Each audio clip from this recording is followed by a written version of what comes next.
আজকে যদি আওয়ামী লীগ সংগ্রাম আন্দোলনের পাশাপাশি আলাপ এই তিনটা জিনিস চালায়, আগামীকাল থেকে আওয়ামী লীগ চ্যাম্পিয়ন, জেনে রাখবেন।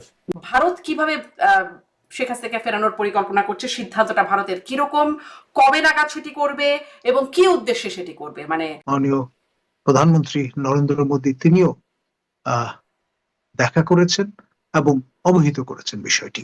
ভারত চায় বাংলাদেশের শান্তি আসুক, ভারত চায় বাংলাদেশের গণতন্ত্র প্রতিষ্ঠিত হোক।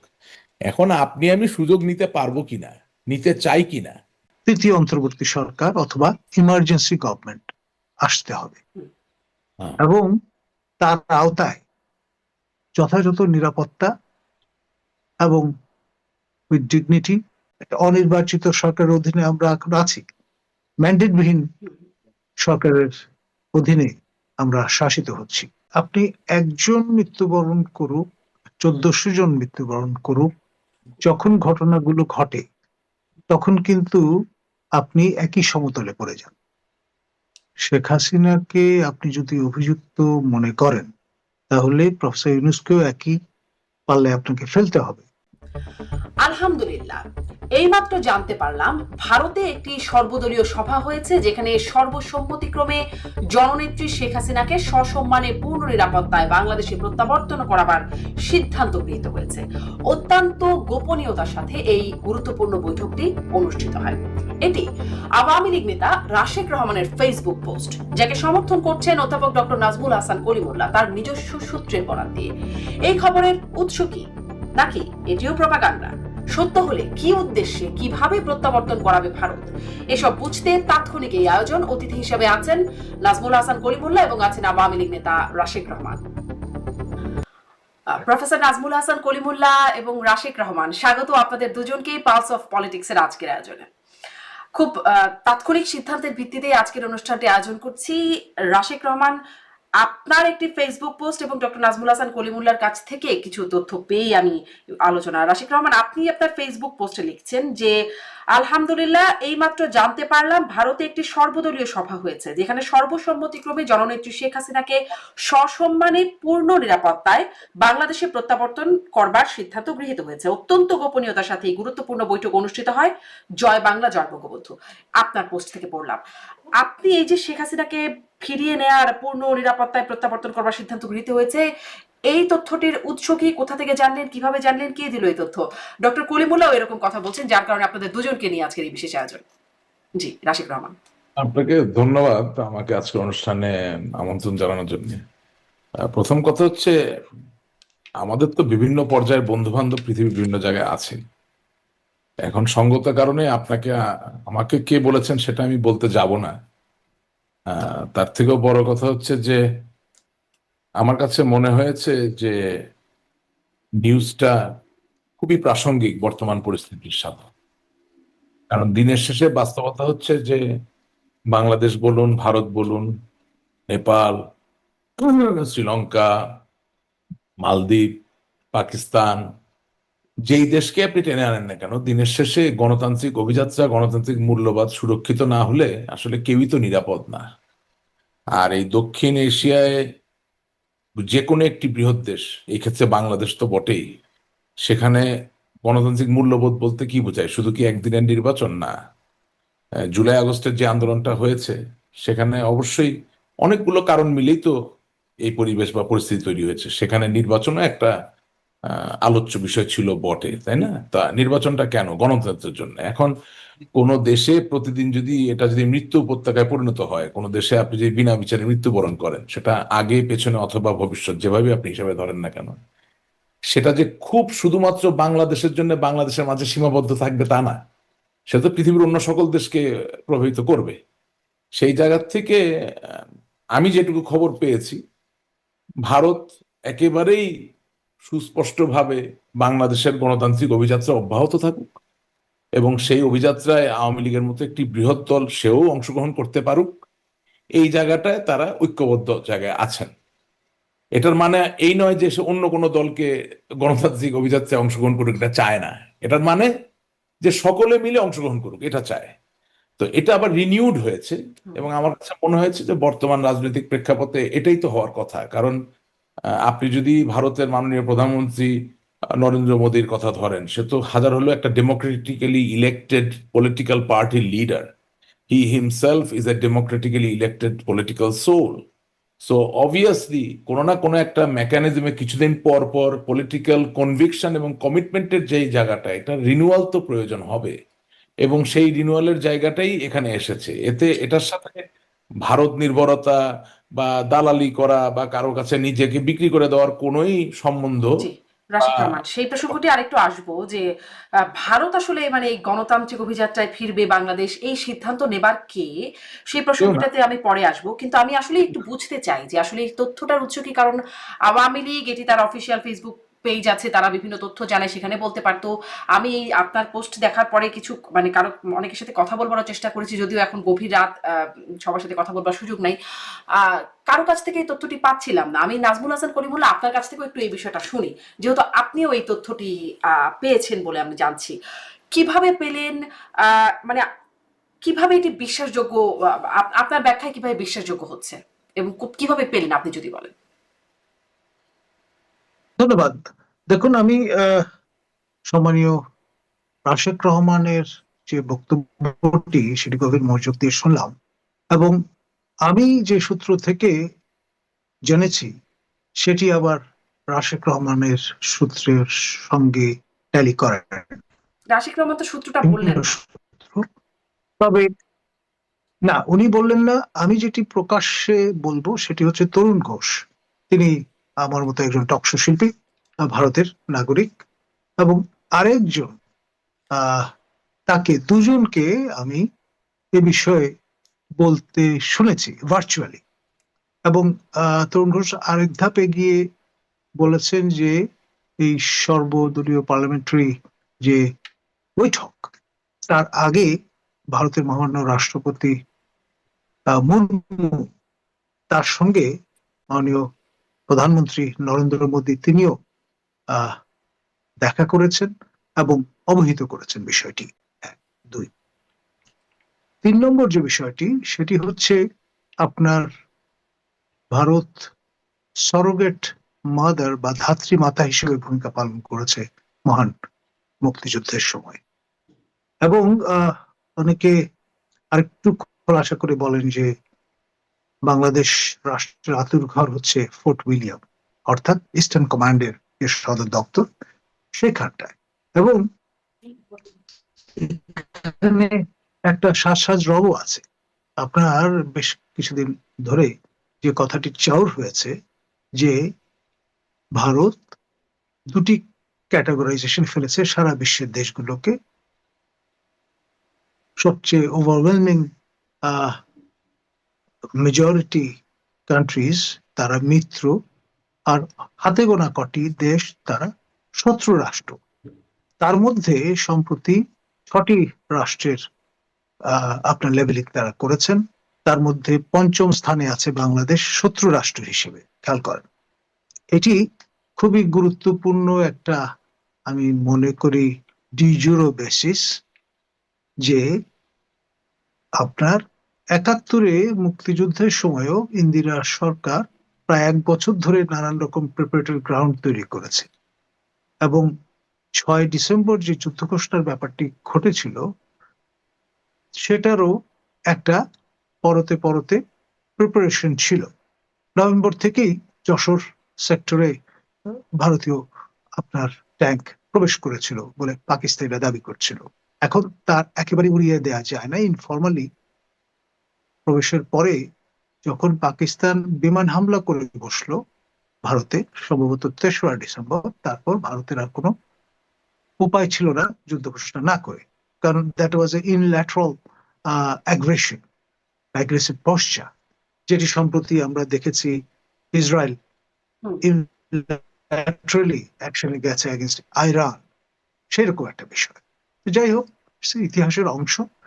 বাংলাদেশের সামনে কিছু একটা ঘটতে চলেছে, তার প্রিপারেটরি অংশ হিসেবে এই যে শত্রু রাষ্ট্র হিসেবে চিহ্নিত করা, তারপর আম পাঠানোর যে ম্যাঙ্গো ডিপ্লোমেসি, সেটার ভেতরের খবর যেটি, সেটি হচ্ছে আমরা পাঠিয়েছি আম, কিন্তু সবিনয়ে তা গ্রহণ করা হয়নি। শেষ পর্যন্ত দূতাবাসের আমাদের লোকজনই বা তার পরিবার পরিজন সেটা কনজিউম করেছেন। এক। জি, জি। কিন্তু আরেকটি এই যে বিষয় মানে সেটি হচ্ছে সর্বদলীয় বৈঠকে যে আপনার সিদ্ধান্ত হয়েছে বলে বলছেন ডক্টর কলিমুল্লাহ, মানে ভারতের মিডিয়া তরুণ ঘোষের বরাত আপনি দিচ্ছেন। কিন্তু ভারতের মিডিয়াতে তো আমি অনেকগুলো পত্রিকা মানে মেইন স্ট্রিম দেখবার চেষ্টা করলাম। তারা অপারেশন সিন্দুর নিয়ে কথা বলছেন, ট্রাম্পের পলিসি নিয়ে কথা বলছেন। কিন্তু বাংলাদেশের প্রধানমন্ত্রীকে বাংলাদেশে প্রত্যাবর্তনের বিষয়ে কিছু কথা হয়েছে, সেখানে তো এটি আসছে না। মানে ভারতের মিডিয়াতে আবার অনেক রকম মিডিয়াতে কথাবার্তা হয়, অনেক গুজব হয় ভারতে। এটি গুজব না, আপনারা কিভাবে নিশ্চিত হচ্ছেন? কারণ আওয়ামী লীগ তো এটি এটা দাবি করছে না কোথাও। শুনেন, করবার কথা নয়। হুম। আমি রাশেদ রহমান বোধহয় কিছু বলতে চেয়েছিলেন। আহ, আপনারটুকু শুনে নিয়ে একই প্রশ্ন রাশিক রহমানকেও করবো। আপনার কাছ ঠিক থেকে আছে, এটুকু শুনে ওকে, নিই একটু। ঠিক আছে। তো আমি যেটি বলবো সেটি হচ্ছে আহ, এটিও শোনা গেছে যে সপ্তাহখানেক আগে মাননীয় ভারতের প্রধানমন্ত্রী নরেন্দ্র মোদী শিলিগুড়ি নেক, যেটাকে চিকেন নেক বলি আমরা, সেই জায়গায় তার পদচিহ্ন এঁকে গেছেন, ঘুরে গেছেন, পার্সোনাল টাচ দিয়ে গেছেন। সেটাও খুব সাজেস্টিভ। এক। এখন আপনার কতগুলো অপশন আছে, তার মধ্যে একটি হচ্ছে সার্জিক্যাল স্ট্রাইক, আরেকটি হচ্ছে আপনার ড্রোন হামলার মতো কিছু বিষয়, আরেকটি হচ্ছে একেবারে সরাসরি আপনার বেলিজারেন্ট একটা পোস্টার নিয়ে এগিয়ে আসা, এবং তার ফলে ডিজুরো বেসিস যেটা অলরেডি তৈরি হয়েছে, শত্রু রাষ্ট্রের বিরুদ্ধেই কিন্তু আপনি অ্যাকশনে যেতে পারেন, মিত্র রাষ্ট্রের হুম। বিরুদ্ধে নয়। এবং আপনি জানেন যে এরকম একটি সর্বদলীয় বৈঠক আয়োজন করা হয়েছিল আমাদের মাননীয় সাবেক প্রধানমন্ত্রী, বা এক অর্থে যিনি পদত্যাগ করেননি বলে জনশ্রুতি আছে, তিনি 2029 পর্যন্ত তার ক্যারিয়ার সে পর্যন্ত বহাল আছেন বলে কেউ কেউ মনে করে। তো সেই বিষয়টা সঙ্গে এটার একটা যোগসূত্র আছে যে তিনি হয়তো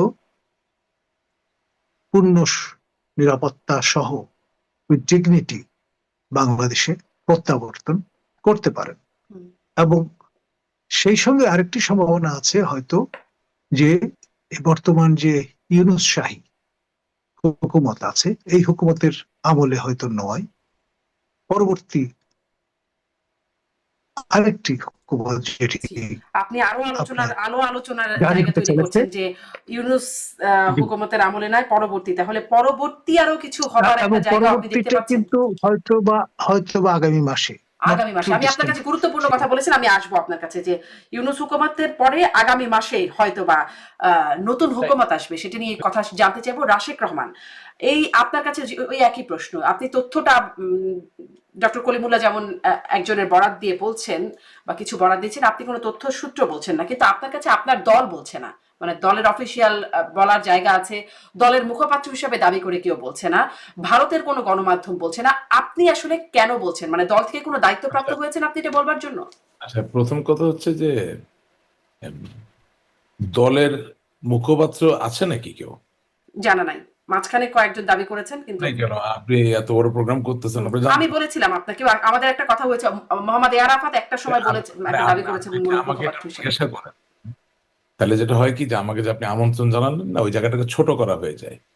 না, দলের মুখপাত্র আছে কিনা আপনিও জানেন না, আমি বিশ্বাস করি। ওই যে ওই অফিসিয়াল, একবারই দেখে জেনেছিলাম, তারপরে আর জানি না। বিবিসিও না মুখপাত্র না বলে বরাত না দিচ্ছে, না না, কিন্তু নাম আপনি বলে তো না। আপনি তো একজন প্রতিষ্ঠিত গণমাধ্যম কর্মী, আপনি তো কোনো কাগজ পান নাই। হুম, হুম, বাংলাদেশ আওয়ামী লীগের মুখপাত্র হওয়া তো মুখের কথা না। হুম, আমি হুম, এসে হুম। বললাম আহা হা আমি আগামীকালকে থেকে মুহূর্ত, ব্যাপারটা তো এরকম না। বাংলাদেশ আওয়ামী লীগের একটা সেন্ট্রাল কমিটি আছে, বাংলাদেশ আওয়ামী লীগের একটা প্রেসিডিয়াম আছে, সকলে মিলে একটা সিদ্ধান্ত নিবেন। হ্যাঁ, সেখানে আপনি অফিসিয়ালি জানবেন, ওই যে যেটা বললেন যে বাংলাদেশ আওয়ামী লীগের অফিসিয়াল পেজ, তার মাধ্যমে জানবেন যে হুম। অমুক আমাদের আজকে থেকে মুখপাত্র। It's a very big post, it's not a small thing. তো এখন আমি তো আর কখনো আওয়ামী লীগের মুখপাত্র হিসেবে নিজেকে দাবি করিনি। আমি আপনাকে আপনার অনুষ্ঠানে সবসময় বলেছি যে আমি আওয়ামী লীগের একজন সমর্থক, এবং আমি শক্তভাবে বিশ্বাস করি, এখনো বলছি, যে বঙ্গবন্ধু শেখ মুজিবুর রহমান বাংলাদেশের যে রাজনৈতিক পট ইতিহাস, এর থেকে তাকে অস্বীকার করার কোনো সুযোগ নেই। সেই জায়গা থেকে ধরেন যদি বাংলাদেশ না থাকে, কথার কথা বলছি, কোনো একদিন এটা জলে ডুবে গেল, পানিতে ডুবে গেল, হ্যাঁ, বন্যার কারণে বা অতি প্লাবনের কারণে বা গ্লোবাল ওয়ার্মিং এর কারণে। এখন আমার ধরেন ইলন মাস্কের মাধ্যমে মঙ্গল গ্রহে গিয়ে জায়গা হলো, তখনও আমি বিশ্বাস করেন আমি বাংলাদেশের কথা যখন উঠবে আমি বঙ্গবন্ধুর কথাই তো বলবো। বঙ্গবন্ধুর কথা ছাড়া তার বাংলাদেশ হয় না, ঠিক আছে? So, আমি একজন আওয়ামী লীগের সমর্থক হিসেবে আমার বিভিন্ন শ্রেণী পেশার বন্ধু বান্ধব আছে, বিভিন্ন দেশে বিভিন্ন অবস্থানে আছে। এখন অবশ্যই যারা কিছু সেনসিটিভ সংবেদনশীল তথ্য আমাকে দেন, তারা তো একটা বিশ্বাসের জায়গা থেকে দেন। তারা এটাও জানেন যে আমি আওয়ামী লীগের মুখপাত্র নই, একজন সমর্থক মাত্র বা একজন কর্মী মাত্র, এভাবে হাম্বল ভাবে বিনয়ের সাথে বলতে চাই। সেই জায়গা থেকে যখন তারা এই সংবেদনশীল তথ্যটা আমার সাথে ভাগাভাগি করেন, তখন আমার দায়িত্ব হয়ে যায় আপনার অনুষ্ঠানে এসে চাইলেও আমি নামটা বলতে পারি না। তবে সার্কামস্ট্যান্সিয়াল এভিডেন্স বলে একটা কথা আছে, আপনি বলছেন এই কথাটা সত্য কিনা, এটা নিয়ে তো আমি ঝগড়া করব না। তবে সত্য কিনা এটা বোঝানোর জায়গাটা খুব সহজ। যদি ভারত নাই চায় যে বাংলাদেশে ইনক্লুসিভ রাজনীতি চলুক, যদি ভারত নাই চায় যে বঙ্গবন্ধু কন্যা জননেত্রী শেখ হাসিনা বাংলাদেশ আওয়ামী লীগের সভাপতি হিসাবে, বাংলাদেশের সাবেক প্রধানমন্ত্রী হিসাবে, বাংলাদেশের একজন অন্যতম শীর্ষ রাজনৈতিক ব্যক্তিত্ব, খুব বেশি কিন্তু নাই, বেগম খালেদা জিয়া, জননেত্রী শেখ হাসিনা, এরকম দুইজন তিনজন, নট টু মেনি, রাইট? এই লোকগুলো নির্বিঘ্নে তাদের রাজনৈতিক কর্মকাণ্ড চালাবে যদি চায়, এটা আমি বিশ্বাস করি তখন যখন আমি দেখি যে বাংলাদেশ আওয়ামী লীগের 40,000 থেকে 50,000 লোক ভারতে অবস্থান নিয়ে, আশ্রয় নিয়ে, সেখান থেকে ক্ল্যান্ডেস্টিন ভাবে হোক বা ভার্চুয়ালি হোক তাদের রাজনৈতিক কর্মকাণ্ড চালিয়ে যেতে পারছে। সুতরাং ঘটনা যে সত্য এটা নিয়ে কোনো সন্দেহ থাকার কোনো সুযোগ নাই। কিন্তু আপনি যদি আমাকে জিজ্ঞাসা করেন যে আওয়ামী লীগের অফিসিয়াল ওয়েব পেজে এলো না কেন, আমি তো ভাই জানি না এই ওয়েব পেজ কে চালায়। আপনি জানেন কে চালায় আওয়ামী লীগ থেকে? কাগজ দেখেছেন? সুতরাং ওর এলো না কেন ওটার উত্তরই তো আমি দিতে পারবো না। আমি তো আপনার অনুষ্ঠানে অনেকবার প্রশ্ন করেছি যে ধানমন্ডি 32 নম্বর ভেঙে দিয়েছে 5 তারিখে, ওটার প্রতিবাদ এসেছে কি অফিসিয়াল ওয়েব পেজে, স্যার আপনি নিজেও খেয়াল করছেন 8 তারিখে। তো 3 দিন এমনই অফিসিয়াল ওয়েব পেজ যে 3 দিন ধরে হয়তো বা প্রতিবাদ জানাইতে পারেনি। এখন ওটার ভিতরে ঢুকা তো আমার কাজ না। আমি আমার নেতা কর্মীর মনটা বুঝি, বেচারারা খুব কষ্টে আছে, ব্যথায় আছে, অত্যাচারিত, লাঞ্ছিত, নির্যাতিত অবস্থায় আছে। সেই অবস্থায় আমার কোনো একজন বন্ধু যাকে আমি মূল্য দিই, যাকে আমি বিশ্বাস করি, তিনি হয়তো বা আমার স্কুলে পড়া বন্ধু নন, আমার রাজনৈতিক ক্যারিয়ারের মাঝেই তার সাথে আমার বন্ধুত্ব হয়েছে, সে যদি স্বতঃপ্রণোদিত ভাবে আমাকে বলে যে এরকম একটা সিদ্ধান্ত হয়েছে বা আমরা তোমাদের পাশে তার আছি। মানে আপনি বিশ্বাসযোগ্য কোনো বন্ধুর সূত্রে আপনি বলছেন যে বিশ্বাসযোগ্য কোনো বন্ধুর সূত্রে পাচ্ছেন। আমার এই প্রশ্নটা একটু শোনেন, তারপর আপনি যোগ করে বলেন। প্রশ্নটা হচ্ছে এই যে তাহলে আপনি বলছেন যে এটা সংবেদনশীল তথ্য, আপনি এটি প্রকাশ কেন করছেন? না, আমি প্রকাশ কেন করছি বলছি, এটা একটা মজার ব্যাপার। আপনি আবার হ্যাঁ, এটা ওটার জন্য একটা স্পেস দিতে হবে, বলতেছি। তো যেটা হচ্ছে যে কোনো একদিন নিশ্চয়ই এই বন্ধুর কথা তো আমি বলতে পারবো, এখন তো বলবো না। বললে তো যেটা প্রাসঙ্গিক তথ্য সেটা আমি আর ভবিষ্যতে পাবো না। ওনারও আসলে আমাকে যে তথ্য দেওয়ার কথা তা না, আমি অকপটে স্বীকার করছি I am acting like a whistle blower. কিন্তু আল্লাহ তাআলা আমাকে রক্ষা করুন, কারণ মাঝে মাঝে হুইসেল ব্লোয়ার তো হতে হয়, আমার দলটার জন্যই তো হতে হবে। আমি তো এই দলটাকে ভালোবাসি। আওয়ামী লীগ নিশ্চিহ্ন হয়ে যাবে, বাংলাদেশের স্বাধীনতার সাথে সম্পর্কিত কোনো দল বাংলাদেশের রাজনীতি করতে পারবে না, এটা তো আর মানতে পারছি না। আপনি যত যা কিছুই বলেন, বা দিনে দুপুরে আপনি নিয়ে রশি দিয়ে ঝুলা রাখবেন, গুলি করে মারবেন, হ্যাঁ, এটা তো আসলে হচ্ছে না, এটা তো মেনে নেওয়া যাচ্ছে না। আপনি 7 জন বীর শ্রেষ্ঠর মূর্তি ভেঙে ফেলতেছেন, আপনি বঙ্গবন্ধুর ভাস্কর্য ভেঙে ফেলতেছেন, আপনি জাতীয় 4 নেতার নাম মুছে ফেলতেছেন, এটা তো রাশেক রহমান মেনে নিতে পারছে না। হ্যাঁ, আমি নিরুপায়, আমি দুর্বল, ঠিক আছে, আমি শারীরিকভাবে প্রতিবাদ করতে পারছি না, কিন্তু মানসিক জায়গা থেকে কি আমার প্রতিবাদ করার কোনো সুযোগ নাই? বা আমি আপনার অনুষ্ঠানটাকে ব্যবহার করে কি আমার মৌখিক যে প্রতিরোধ সেই জায়গাটাকে আমি জারি করতে পারি না? আমি সেটাই করছি। এখন আপনি যেটা বললেন যে আমি কেন গোপন রাখছি না, আমার জন্য তো খবরটা গোপন না, আমাকে তো কেউ গোপনীয়তার শপথ পড়ায় নাই। আপনি আপনি এক গ্রাম থেকে আরেক গ্রামে গেছেন কোন একটা বিয়ের সম্বন্ধ ঠিক করার জন্য, বিয়ের সম্বন্ধের আলাপটা গোপনে হয়েছে, বিয়ের অনুষ্ঠান তো তার গোপনে হবে না। এটা তো সানাই বাজিয়ে আলতা ফিতা কিন্তু দিয়ে সেই অনুষ্ঠান তো এখনো হয় নাই, মানে না না সেই যে না, আলোচনাটা গোপনীয় সেটাই আপনি না, বলছেন। না, না, এটা বলে না, কি না, আপনার দলের লাভ হচ্ছে? একটু একটু কবুল কবুল কবুল 3 কবুল হয়তো বা এখনো বলেন নাই, কিন্তু গান বাজনা তো তার গোপনে হয় না। হ্যাঁ, গায়ে হলুদ তার বিয়ে না, কিন্তু গায়ে হলুদটা তো আয়োজন করেই হয়। এখন আপনি বলতে পারেন যে রাশেক রহমান আপনার কেন এত আনন্দ লাগলো না? আমার আনন্দ লাগেনি, কিন্তু আমি আশান্বিত হয়েছি। কেন আশান্বিত হয়েছি? দিনের শেষে বাস্তবতা কি, যে আওয়ামী লীগের যেই নেতা বা কর্মী দুর্নীতি করেছেন উনি যেমন ভারতে গিয়ে অবস্থান নিয়েছেন, যেই নেতা বা কর্মী কোনোদিনও দুর্নীতি করেন নাই, কোনোদিনও বঙ্গবন্ধুর সাথে প্রতারণা করেন নাই, কোনোদিনও শেখ হাসিনার সাথে প্রতারণা করেন নাই, কোনোদিনই বাংলাদেশের কোনো মানুষের সাথে প্রতারণা করেন নাই, তাকেও বাধ্য হয়ে ওই ভারতে গিয়ে আশ্রয় নিতে হয়েছে। সুতরাং উনি তো আর অত অ্যাক্সেস পাচ্ছেন না আমার মতো, বা doctor Kalimullah, he has lot of connectivity for many reason, সব তো আর আলাপ করা যাবে না। তো the information that we get, আমি এর ভিতরে পকেটের ভিতরে রেখে দিতে পারি, but I feel love and extreme dedication to the people who believe in the real history of Bangladesh. It is as simple as that. এটার সাথে ক্ষমতা গ্রহণ করা, ক্ষমতা দখল করা, মন্ত্রী হওয়া, এমপি হওয়ার কোনো মানে সম্পর্কতা এটাতে নেই। আপনি আশান্বিত হবার মতো খবর বলে শেয়ার করছেন, কিন্তু আমার প্রশ্ন হচ্ছে না যে না, আপনি ভারত, তো কেন বলতে দেন কেন? না আমিও প্রশ্নটাও করতে দেন, প্রশ্নটা হচ্ছে ভারত চাওয়ার কে, যে শেখ হাসিনা বাংলাদেশে ফিরবেন, রাজনীতি করবেন, এটি ভারত চাওয়ার কে, এক, এবং দুই, এই তথ্যের মাধ্যমে কি প্রমাণিত হচ্ছে? বাংলাদেশে আওয়ামী লীগ তার নিজ যোগ্যতায় ফিরতে পারে না, ভারত সর্বদলীয় সিদ্ধান্ত নিয়ে ফিরিয়ে দেবে। হ্যাঁ, এটাই ব্যাপার, যে বাংলাদেশে যে কোনো সময় যে কোনো নিউজ যখন রিলিজ হয়, যখন ফ্ল্যাশ হয়, তখন এটা আপনার কাজ, এটা আমি অ্যাপ্রিসিয়েট করি। এই যে আপনি তির্যকভাবে জিনিসটাকে দেখলেন, ব্যাপারটা আসলে ওরকম না। হ্যাঁ, প্রথম কথা হচ্ছে ভারত এখানে শেখ হাসিনাকে ফিরিয়ে দেওয়ার কোনো সিদ্ধান্তই নেয় নাই। You are misreading the line. ভারতের কথাটা তো খুব সহজ। আমি আপনার বাসায় গেলাম, আমি আপনার অতিথি, হ্যাঁ, এখন আপনার দরজার বাড়ি থেকে একজন বলতেছে রাশেক রহমানকে আপা তুলে দেন, ওটা পিটায় আজকে সোজা করে ফেলবো। You tell me as a host, what will you do? You will pick up the phone and you will call 911, পুলিশকে কল করবেন, করে বলবেন যে দেখেন রাশেক রহমান দোষী কি দোষী না আমি জানি না, কিন্তু তিনি আমার বাসায় অতিথি, সুতরাং এই বাসা থেকে বের হওয়ার পরে আমার বাসার সামনে রক্তপাত হবে, খুনাখুনি হবে, এটা আমি যেমন দেখতে চাই না, আমার ছেলে মেয়েও দেখতে চায় না, আমার পাড়া প্রতিবেশীরাও দেখতে চায় না। সুতরাং আপনি পুলিশ, আপনার কাছে আমার অতিথিকে তুলে দিলাম, ওনাকে নিরাপদে, এখন সেটা কি আমার বিচার হবে, সেটা কি আমার জেল হবে, সেটা কি আমার ফাঁসি হবে, সেটা তো বিচারক বুঝবেন।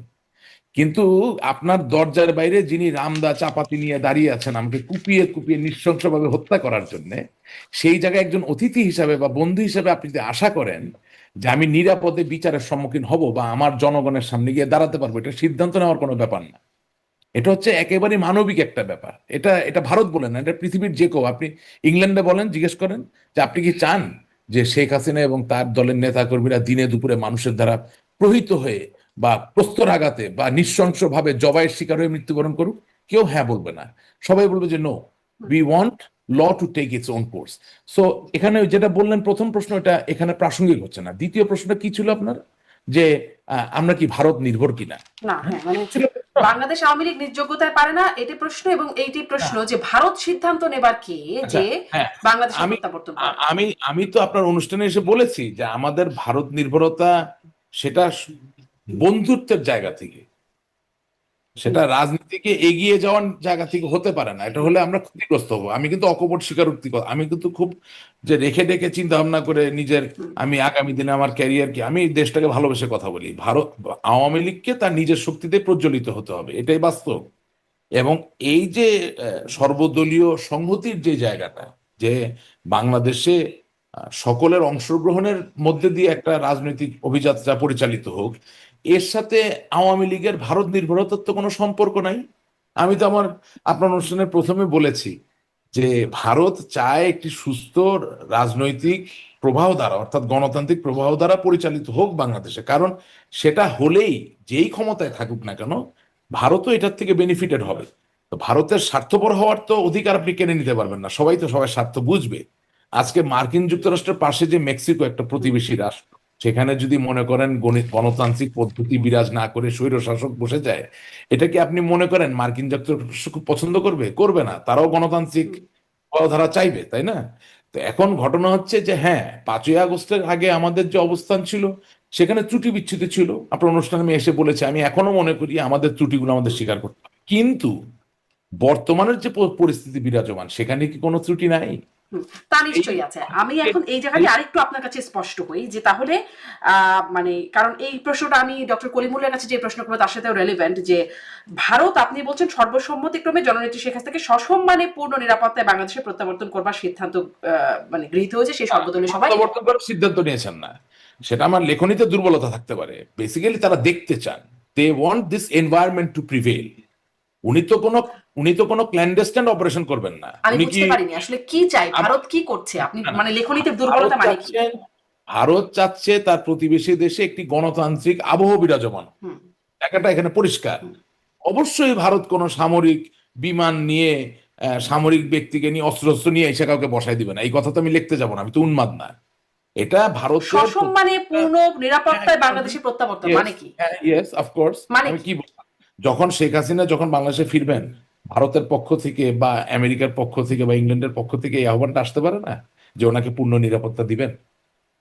হুম।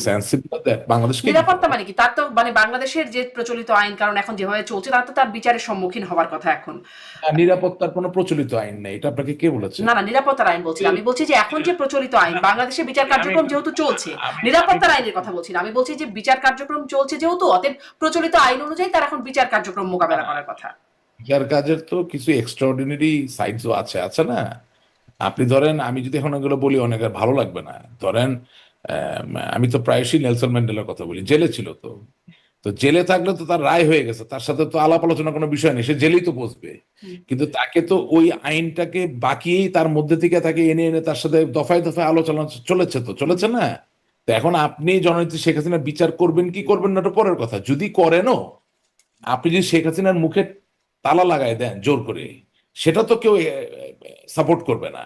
আপনি কি আমার কথাটা বুঝতে পারছেন কিনা? হুম। শেখ হাসিনা তো এখনো বলছে কিসের বিচার করেন, বিচার করতে পারলে করেন, প্রমাণ করতে পারলে করেন। উনি তো মোকাবেলা করতে চাচ্ছেন, আমি যা কথাবার্তা যা শুনলাম। কিন্তু আপনি যদি একটা ফার্স তৈরি করেন, মানে একটা সার্কাস তৈরি করেন in the name of A trial, তাহলে তার আপনি ওনাকে আনতে পারছেন না। তো এখন বিদেশি কমিউনিটির একটা অংশ তো ইন্ডিয়া বটে, এটাকে ছোট করে দেখার কোনো সুযোগ নাই। India is the 5th largest military power in the whole world. Not only that, they are now within the first 5 economic powers of the world, correct? And growing. ওই জায়গা থেমে যায়নি, and growing. সেই জায়গা থেকে India as a great international political player, if they expect that there should be a fair trial, there should be fair, equitable তাহলে কি opportunity fair ট্রায়ালের জন্য ইন্ডিয়া বাংলাদেশে ফিরিয়ে দেওয়ার পরিকল্পনা? to express what she wants to do. If they say that as a political party, Awami League, with whom they fought in 1971 to free the country from the clutches of Pakistan, they want the leaders and the workers of Awami League to be able to express their political views and will. There is nothing wrong in it. Nothing wrong বলছেন, কিন্তু আমি আসলে এটি doctor Kalimullah আপনার কাছ থেকেও বুঝতে চাই যে রাশিক রহমান যা বলছেন আপনি কি সেটাই বলছেন কিনা। মানে শেখ হাসিনাকে সসম্মানে পূর্ণ নিরাপত্তায় বাংলাদেশে প্রত্যাবর্তন করার সিদ্ধান্ত গ্রহণ করা হয়েছে। সসম্মানে পূর্ণ নিরাপত্তায়, সসম্মানে মানে কি তাকে কি বিচার মোকাবেলা করার জন্য মানে পাঠানোর সিদ্ধান্ত হয়েছে? আমি আসলে এটা একটু ডক্টর কলিমুল্লাহ আপনার কাছ থেকেও বুঝতে চাই, মানে বিষয়টি সসম্মানে মানে হচ্ছে কি? সম্মানীয় রাশেক রহমান যে বক্তব্যটি বা বিশ্লেষণ বা ব্যাখ্যান যেটি হাজির করেছেন, তার সঙ্গে আমি কমপ্লিমেন্ট সাপ্লিমেন্ট দ্বিমত করছি না। এক, যে বিষয়টি সেটি হচ্ছে উইথ ডিগনিটি, সম্মানের সঙ্গে Correct. সেলফ রেসপেক্ট বলে একটা বিষয় আছে। খেয়াল করে দেখেন, আপনার আমাদের মাননীয় সাবেক প্রধানমন্ত্রী বা এখনো কেউ কেউ বলেন যেহেতু তিনি পদত্যাগ করেননি বা তার পদত্যাগপত্র পাওয়া যায়নি, সেটা নিয়ে কিন্তু একটা সুপ্রিম ধোঁয়াশা আছে। কোর্টের একটা রেফারেন্স আছে। সেটা নিয়েও ঝামেলা আছে। তাহলে খোলাসা করে বলতেই হবে, মাননীয় তৎকালীন প্রধান বিচারপতি এবং আরেকজন মাননীয় বিচারপতি দুজনেই সেনা হেফাজতে ছিলেন 5 তারিখ অনওয়ার্ড। এখন সেনা হেফাজতে থেকে কিভাবে ফুল বেঞ্চে বসলেন সে রেফারেন্স দিলেন। এখানে কোন রকমের হায়াটাস বা ঝামেলা আছে।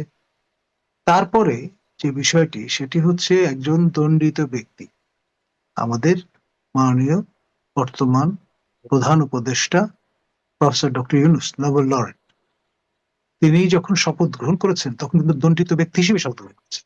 আমাদের সিনিয়র সাংবাদিক এ কে এম পাটোয়ারি যখন এই বিষয়টা নিয়ে টক শোতে এটা ইস্যু হিসেবে তুললেন, তখন তড়িঘড়ি করে তার এই দণ্ডমুক্তির ব্যবস্থা হলো।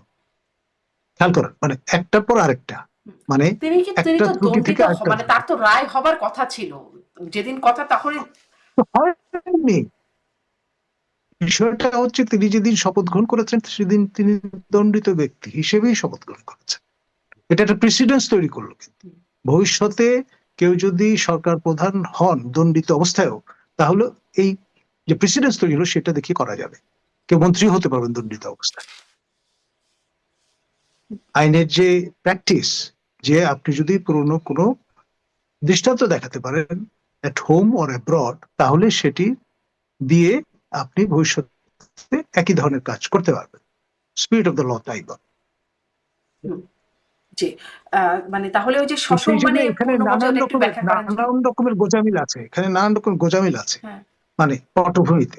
সেই বিষয়গুলো ফোরফ্রন্টে আসবেই। কদিন লুকিয়ে রাখবেন? কদিন আপনি কোর্সিভ একটা স্টাইলে সবার মুখ বন্ধ করে রাখবেন? সেটা তো সম্ভব হবে না। হুম, জি, মানে আপনার বাক স্বাধীনতা বলতে একটা বিষয় আছে, হুম হুম হুম তাই না? এখন ধরুন রাশিদ রহমান দেশের বাইরে আছেন, তিনি যতটা ফ্রিলি কথা বলতে পারছেন, আমি হয়তো অতটা ফ্রিলি কথা বলতে নাও চাইতে পারি, মানে কিন্তু বিষয়টা এক। ফ্রিলি কথা বলতে চাইতে মানে আমরা যেটা ভয় কিসের দেখছি, ভয় ডেফিনেটলি আছে। আছে? আপনার যে কোনো সময় আমার আমার শ্রদ্ধেয় জ্যেষ্ঠ সহকর্মী প্রফেসর আবুল বারকাতকে কদিন আগে কথা নেই বার্তা নেই মাঝরাতে তুলে নিয়ে যাওয়া হুম হুম হয়েছে, হুম শিক্ষক মানুষ হুম। মানে এবং সেই তিনি ভয়টা আপনারও আছে। আচ্ছা, আপনি সবারই। বলছিলেন জি, সেটি ভয় বুঝলাম স্পষ্ট একদম। মানে তাকে সসম্মানে ফেরানোর পরিকল্পনাটা কিরকম? আপনি বলছিলেন যে ডক্টর ইউনূসের হুকুমতে না হলেও হয়তো আগামী মাসেই, সেই বিষয়টাকে একটু স্পষ্ট করবেন। মানে কি আগামী মাসে কি? দেখুন, আপনার যে অবস্থাটা তৈরি হয়েছে গোপালগঞ্জে, এটা কি মেটিকুলাস ডিজাইনের অংশ না? এই প্রশ্নটা কেউ কেউ তুলছেন। আবার কেউ কেউ বলছেন যে মাস্টার মাইন্ড যারা, তারা হোমওয়ার্ক করেই গিয়েছেন বাঘের মতো তর্জন গর্জন করতে করতে। আবার ফিরবার সময় আমরা দেখলাম মার্জার বা বেড়ালের মতো সাজোয়া জানে মাথা নুইয়ে ঢুকে পড়ছেন। মানে তাদের সেই মর্দানি আর অবশিষ্ট নেই।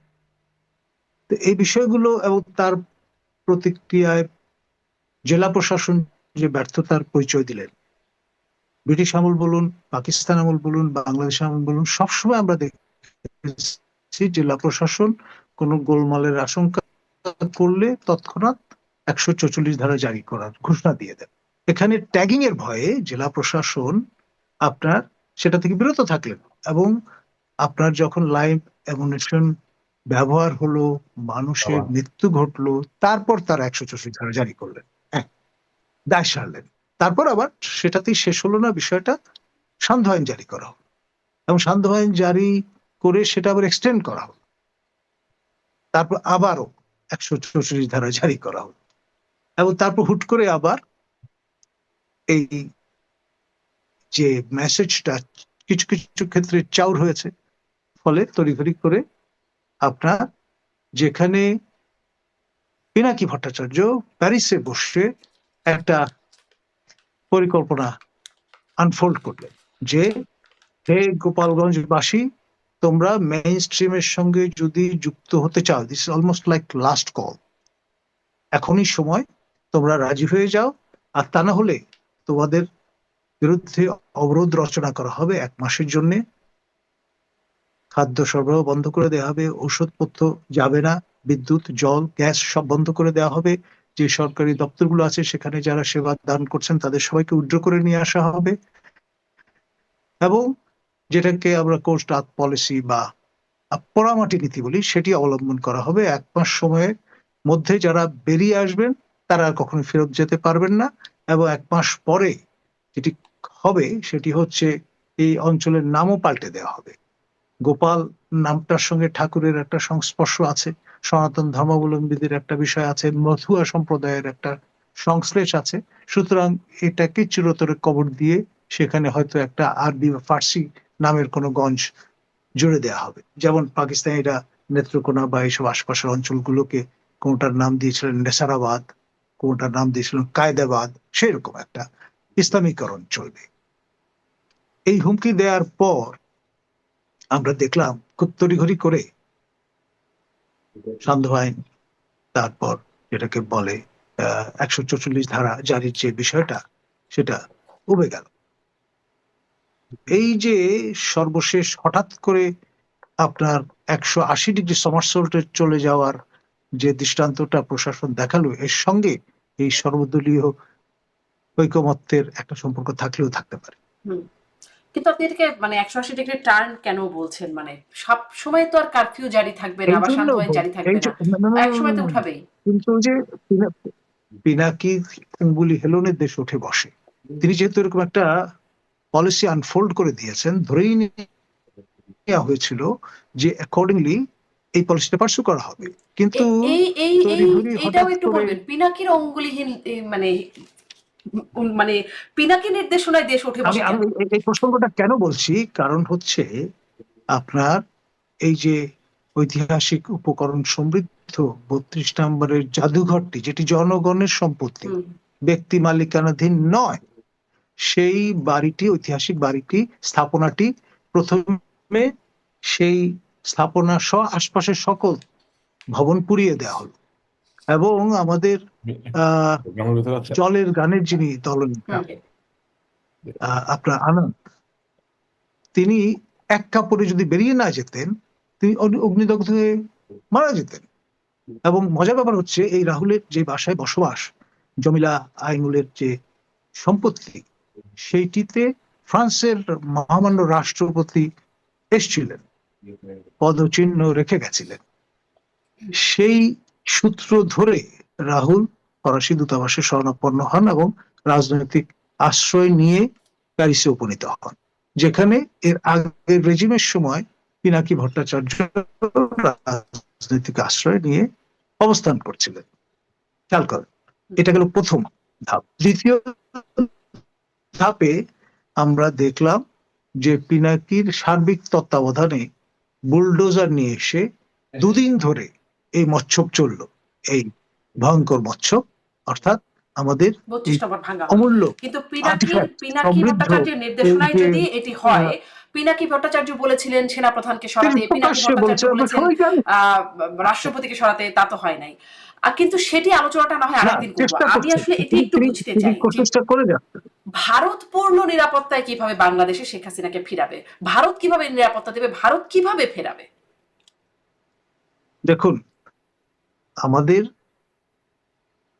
উড়োজাহাজে করে আমাদের ক্রুরা সসম্মানে নিরাপদে বাংলাদেশ থেকে ভারতে নিয়ে গেছে আমাদের হুম, সেই সময়কার প্রধানমন্ত্রী শেখ হাসিনাকে, এবং নিরাপদে আবার সেই উড়োজাহাজ ফিরেও এসেছে। ভারতের সহযোগিতা ছাড়া, ভারতের অনুমতি ছাড়া বাংলাদেশের একটি সামরিক বিমান আপনার ভারতের আকাশসীমায় প্রবেশ করতে পারবে? কখনোই না, কশ্চিন কালেও না, অনুমতি ছাড়া সম্ভবই না। কিন্তু সেটা তারা করেছেন, এবং পূর্ণ নিরাপত্তা দিয়েই সেই বিমানটিকে একটি বিমান ঘাঁটিতে অবতরণ করানো হয়েছে দিল্লির সন্নিকটে। হুম। এসবই তো আমাদের চোখের সামনে ঘটেছে। আর সেই সময় খেয়াল করবেন, বাংলাদেশ কোনো সরকার ছিল না। 5 থেকে 8 তারিখ এই সময়টায় কোনো সরকার ছিল না। মহামান্য রাষ্ট্রপতি ছিলেন একমাত্র বৈধ হুম। প্রতীক রাষ্ট্রের।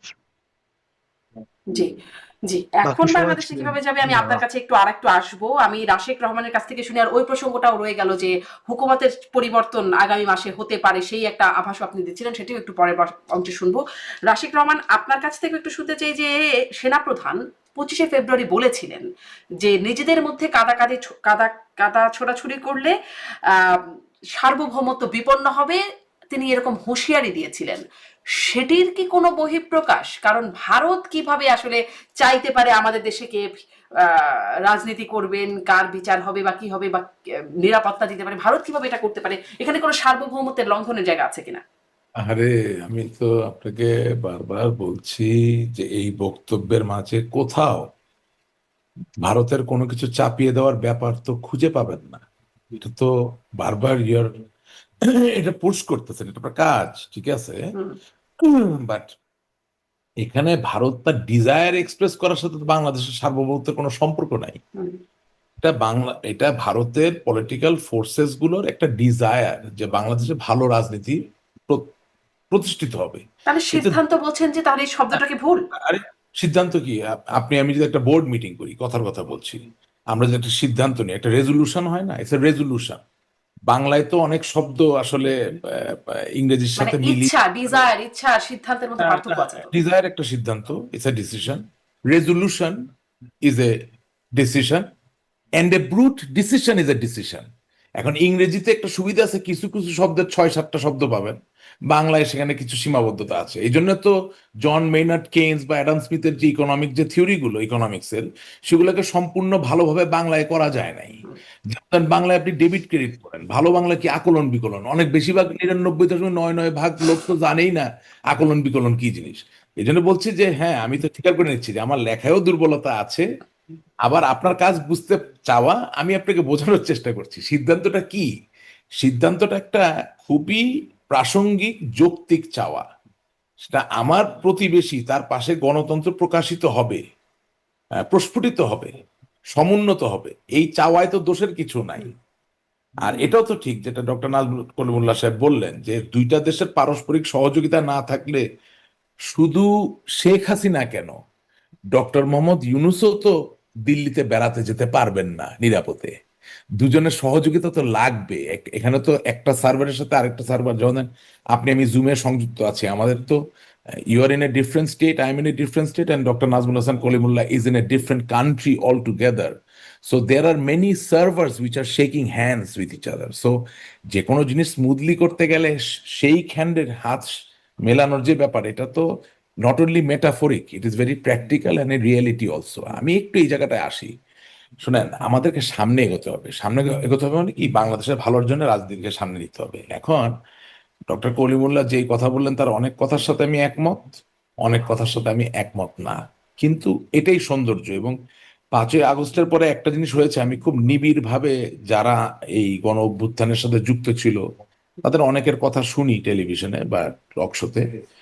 আমার কাছে মনে হয় যে তারা ইন্টেলেকচুয়াল একটা পার্সুটের জায়গা, রং অর রাইট, সঠিক হোক বা ভুল হোক, দাঁড়া করানোর চেষ্টা করতেছে। তার মানে হচ্ছে দিনের শেষে সংগ্রামটা শুধু মাঠে না, সংগ্রামটা একেবারে ইন্টেলেকচুয়ালি একাডেমিক ভাবেও করতে হবে। হ্যাঁ, আমার সাথে আমি আশা করি আমাদের শিক্ষাবিদ মহোদয় উনি একমত হবেন। আমি সেই জায়গা থেকে বলতে চাচ্ছি, দেখেন খোমেনি যখন ফিরে আসলো ইরানে, পাহলভি সার ইরানে, তখন তো খোমেনির নামে সাদা ছিল, সে তো শপথ গ্রহণ করেছে, ঠিক আছে না? আপনি ধরেন ডোনাল্ড ট্রাম্পের কথা যদি ধরেন, সে যে রাষ্ট্রপতি হলো, তো তাকে তো অভিযুক্ত করা হয়েছে, তার নামে তো আহ, রায়ও ঘোষিত হয়েছে যে সে দোষী, বাট সে হয়েছে এখন। এবং শুধু তাই না, ওই যে নেলসন ম্যান্ডেলার কথা যে বললাম, যে জেলে অভিযুক্ত অবস্থায়, রায় ঘোষিত অবস্থায় তো জেলের ভিতরে, সেখান থেকে তো বেরিয়ে আসছে। গণ অভ্যুত্থান যখন হয়ে যায়, তখন আসলে আপনি অভিযুক্ত কি অভিযুক্ত না, আপনার নামে সাজা আছে কি না আছে, ইট ইজ ইমমেটেরিয়াল। স্যার, আপনি বেয়াদবি নেবেন না, এটা আমার বক্তব্য, আমার জায়গা থেকে, হ্যাঁ, ইতিহাস থেকে যা পাই, এটা নতুন করে আমার বানানোর কিছু নাই, মানে ইতিহাসের জায়গা থেকে বলছি। ধরেন বঙ্গবন্ধু শেখ মুজিবুর রহমান 1972 সালের 10 জানুয়ারি ফিরে এসেছেন, উনি কি দেশদ্রোহিতার কারণে অভিযুক্ত ছিলেন না? ওনার জন্য কি করা হয় নাই? হয়েছে তো। জনগণ যখন আপনার সাথে থাকবে, যত দোষী আপনি দোষী হন, বা কোনো শক্তিশালী গোষ্ঠী যখন আপনার সাথে থাকবে, লেনিনের সাথে বলশবিজরা ছিল, তারা তো সংখ্যাগরিষ্ঠ ছিল না, কিন্তু তারা অসম্ভব রকম সক্রিয় ছিল। যখন এরকম একটা গোষ্ঠী থাকবে, তখন কয়টা রায় আছে না আছে, ইট ডাজেন্ট ম্যাটার। আমাদের ওই জায়গাটা যেতে হবে। এটা কারণ হচ্ছে কি, না হলে আমরা একটা দেওয়ালের সাথে ফাইট করতে পারি না। আমাদেরকে একটা জীবিত সত্তাকে, জীবিত এটাকে স্বীকৃতি দিয়ে আমাদের এগোতে হবে, সামনের জায়গায় যেতে হবে। আবার দেখেন, আহ, আপনি যদি রাশিয়ান কমিউনিজমের উদাহরণ ধরেন, হুম। তাহলে এই যে পেরেস্ত্রয়কা, এই যে ডুমা, যেখানে দাঁড়িয়ে বড় বড় বক্তব্য এই কমিউনিস্ট পার্টির লোকরা দিত, যেটা চির অম্লান ভাষ্যর একটা আইডিয়া, কার্ল মার্কসের কমিউনিজম, হ্যান ত্যান, অল অল দিস। তো এই সংগ্রাম শুরু হলো লেনিনের হাত ধরে, শেষ হলো মিখাইল গর্বাচেভের সময় গিয়ে। তার মানে আন্দোলনের শুরু মানে যে সে সফল হয়ে গেল তা না, এটা এক জায়গায় গিয়ে ব্যর্থ হতে পারে, এক জায়গায় গিয়ে সফল হতে পারে। এটা পারপিচুয়াল নেচারের কোনো জিনিস না। তার মানে এই যে জুলাই আগস্টের যে অভ্যুত্থান হয়ে গেল, এই অভ্যুত্থানটা সঠিক ছিল না, সঠিক ছিল কিনা, বা এটা আদৌ অন্যায় ছিল কিনা, এটা প্রমাণ করার দায়িত্ব যারা ভুক্তভোগী তাদের। হুম। তার মানে কিন্তু তার মানে আমি আসলে ভারতের সিদ্ধান্তের জায়গাটাই আরো বুঝতে চাচ্ছি রাশিদ রহমান। আমি একটু হ্যাঁ, প্রশ্ন আমি ভারতে করি, সেটা যাচ্ছি তো। মানে ভারত কি চাচ্ছে তাহলে, মানে ভারত যে সিদ্ধান্ত নিচ্ছে না, বলে বলছেন, ভারত কি আমি একটু শুনি আপনার কাছে, আপনি একটু ভারত প্রশ্নটা কি করি, চাচ্ছে? ভারত কি চাচ্ছে শেখ হাসিনাকে বিচারের মোকাবেলা করতে? ভারত কি চাচ্ছে শেখ হাসিনাকে না, ক্ষমতায় বসিয়ে দিতে, নাকি ভারত চাচ্ছে শেখ হাসিনা দেশে ফিরে নির্বাচন করুক? ভারত কি কি চাচ্ছে? চাচ্ছে? হ্যাঁ, ভারত কি চাচ্ছে এক কথায় বলছি। ভারত চাচ্ছে বাংলাদেশ কোনোভাবে মৌলবাদী জঙ্গিবাদী রাষ্ট্র না হোক। ভারত চাচ্ছে বাংলাদেশের গণতন্ত্র প্রতিষ্ঠিত হোক। সিম্পল কথা। সেটা কিভাবে গণতন্ত্র প্রতিষ্ঠিত হবে, কিভাবে? সেটা তো ভারতের সাথে বসে আমরা আলাপ করে আপনাকে জানাতে পারি। সেটা আপনি যদি আমাকে দায়িত্ব দেন, আই উইল ট্রাই। বাট এখন আপাতত এই মানে সভায় এই বিষয়ে কিছু জানেন নাই আপনারা, শুধুমাত্র ভারতের না, সর্বদলীয় না, সভায় এটা এটি তো শুনুন, সিদ্ধান্ত হয়েছে। আমি একটু নিজেকে সবসময় ডাউনগ্রেড করে কথা বলতে পছন্দ করছি। এটার কারণ হচ্ছে যে আমি এখন এই মুহূর্তে যেটুকু পেলাম সেটুকু নিলাম।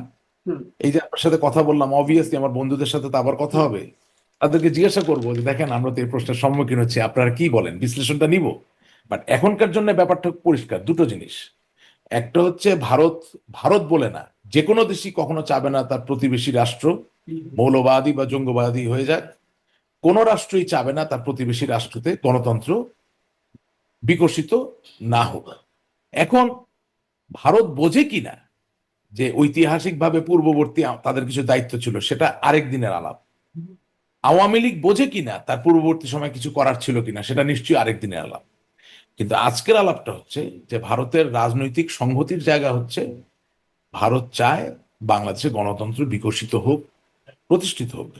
আর এটার ডিরেভেটিভ ক্যালকুলাসের মতো যদি ডিরেভেটিভ করেন, মানে যদি ডিরাইভ করার চেষ্টা করেন, তাহলে আপনি যেটা পাবেন যে বাংলাদেশের রাজনীতির পটে আপনি শুধুমাত্র বিএনপি কে নিয়ে যেমন দাবি করতে পারবেন না যেটা গণতান্ত্রিক রাষ্ট্র, আবার আওয়ামী লীগকে বাদ দিয়ে আপনি দাবি করতে পারবেন না যেটা গণতান্ত্রিক রাষ্ট্র। সো কিছু কথা আছে মানুষের মুখে বলা লাগে না। তো ভারত তো এতদিন চাইলো না, মানে ভারত যদি গণতান্ত্রিক রাষ্ট্রই চায় তো এতদিন তো চাইলো না। বিএনপি কে যখন নির্বাচন থেকে বাদ রাখা হলো, বিএনপি না, জামাত, তখন তো আসলে না, ভারত চায়নি। না, সেটা তো এই যে আমি যখন একটা কথা বলি, আমি কথাটা বললাম কেন যে ভারত তার ঐতিহাসিক দায়িত্ব পূর্বে পালন করেছে কিনা সেটা আরেকদিন আলাপ করতে হবে, হুম। করাই যাবে। হ্যাঁ, সেটা তো উনি একজন বিশিষ্ট নির্বাচন পর্যবেক্ষক, উনিও বিষয়ে ওনার মতামত দিবেন। আবার আওয়ামী লীগের জায়গা থেকে আওয়ামী লীগ দায়িত্ব পালন করেছে কিনা সেটাও আরেকদিন আরেক অনুষ্ঠানে আলাপ করা যাবে। কিন্তু আজকের এই টপিকটা যেহেতু প্রচন্ড রকম গুরুত্বপূর্ণ একটা ব্যাপার, আমি নিজেও অনেক প্রশ্নবানের সম্মুখীন হয়েছি। মার্কিন যুক্তরাষ্ট্র, সুইডেন, ইংল্যান্ড, ইন্ডিয়া, বিভিন্ন জায়গা থেকে মানুষ আমাকে ফোন করছে। মানে আওয়ামী লীগেরও অনেক লোক বিশ্বাস করে না যে ভারতের নেতৃবৃন্দরা চায় বাংলাদেশে গণতন্ত্র বিকশিত হোক। এটা একটা অ্যামেজিং ব্যাপার। ধরেন আমাকে ফেসবুকে গালিগালাজ করতেছে না বুঝে, কি বুঝলো আল্লাহ খোদা ছাড়া কেউ জানে না। আরে ভাই, আপনি সোনিয়া গান্ধী হন, আপনি নরেন্দ্র মোদী হন, কি আপনি মমতা ব্যানার্জি হন, আপনি যদি ভারতের দায়িত্বে থাকেন, আপনি কি চাবেন নাকি যে আপনার পাশের দেশে গণতন্ত্র চলে না? এটা না এতদিন বুঝতে তো চাইলেন, মানে এটা তো না, পরীক্ষিত না, যে না, চাইতে না, তো পারেই পাশের শুনেন, দেশে। এটার কারণ হচ্ছে যে ডিসকোর্সে বিলিভ করা, বিশ্বাস করা নেতা কর্মীর যে সাংস্কৃতিক পরিবর্তন এবং বিবর্তনের জায়গা, সেটাকে আমরা নিশ্চিত করি নাই। আমরা হঠাৎ করে নতুন কোনো কথাকে সহজে গ্রহণ করতে পারি না। আমাদের জীবনটা অকারণে জটিল। শুনেন, হুম বাংলাদেশের এখন এমন এক অবস্থা, বাংলাদেশের এই সময়ে যদি নিজামুদ্দিন আউলিয়া জন্মগ্রহণ করতো ডাকাত হিসাবে, মানে ডাকাত হুম নিজামুদ্দিন হুম। হিসাবে, আপনি লিখে রাখেন আমার কাছ থেকে, উনি আউলিয়া হতে পারতেন না। কারণ ডাকাতের সংখ্যা এত বেশি হয়ে গেছে।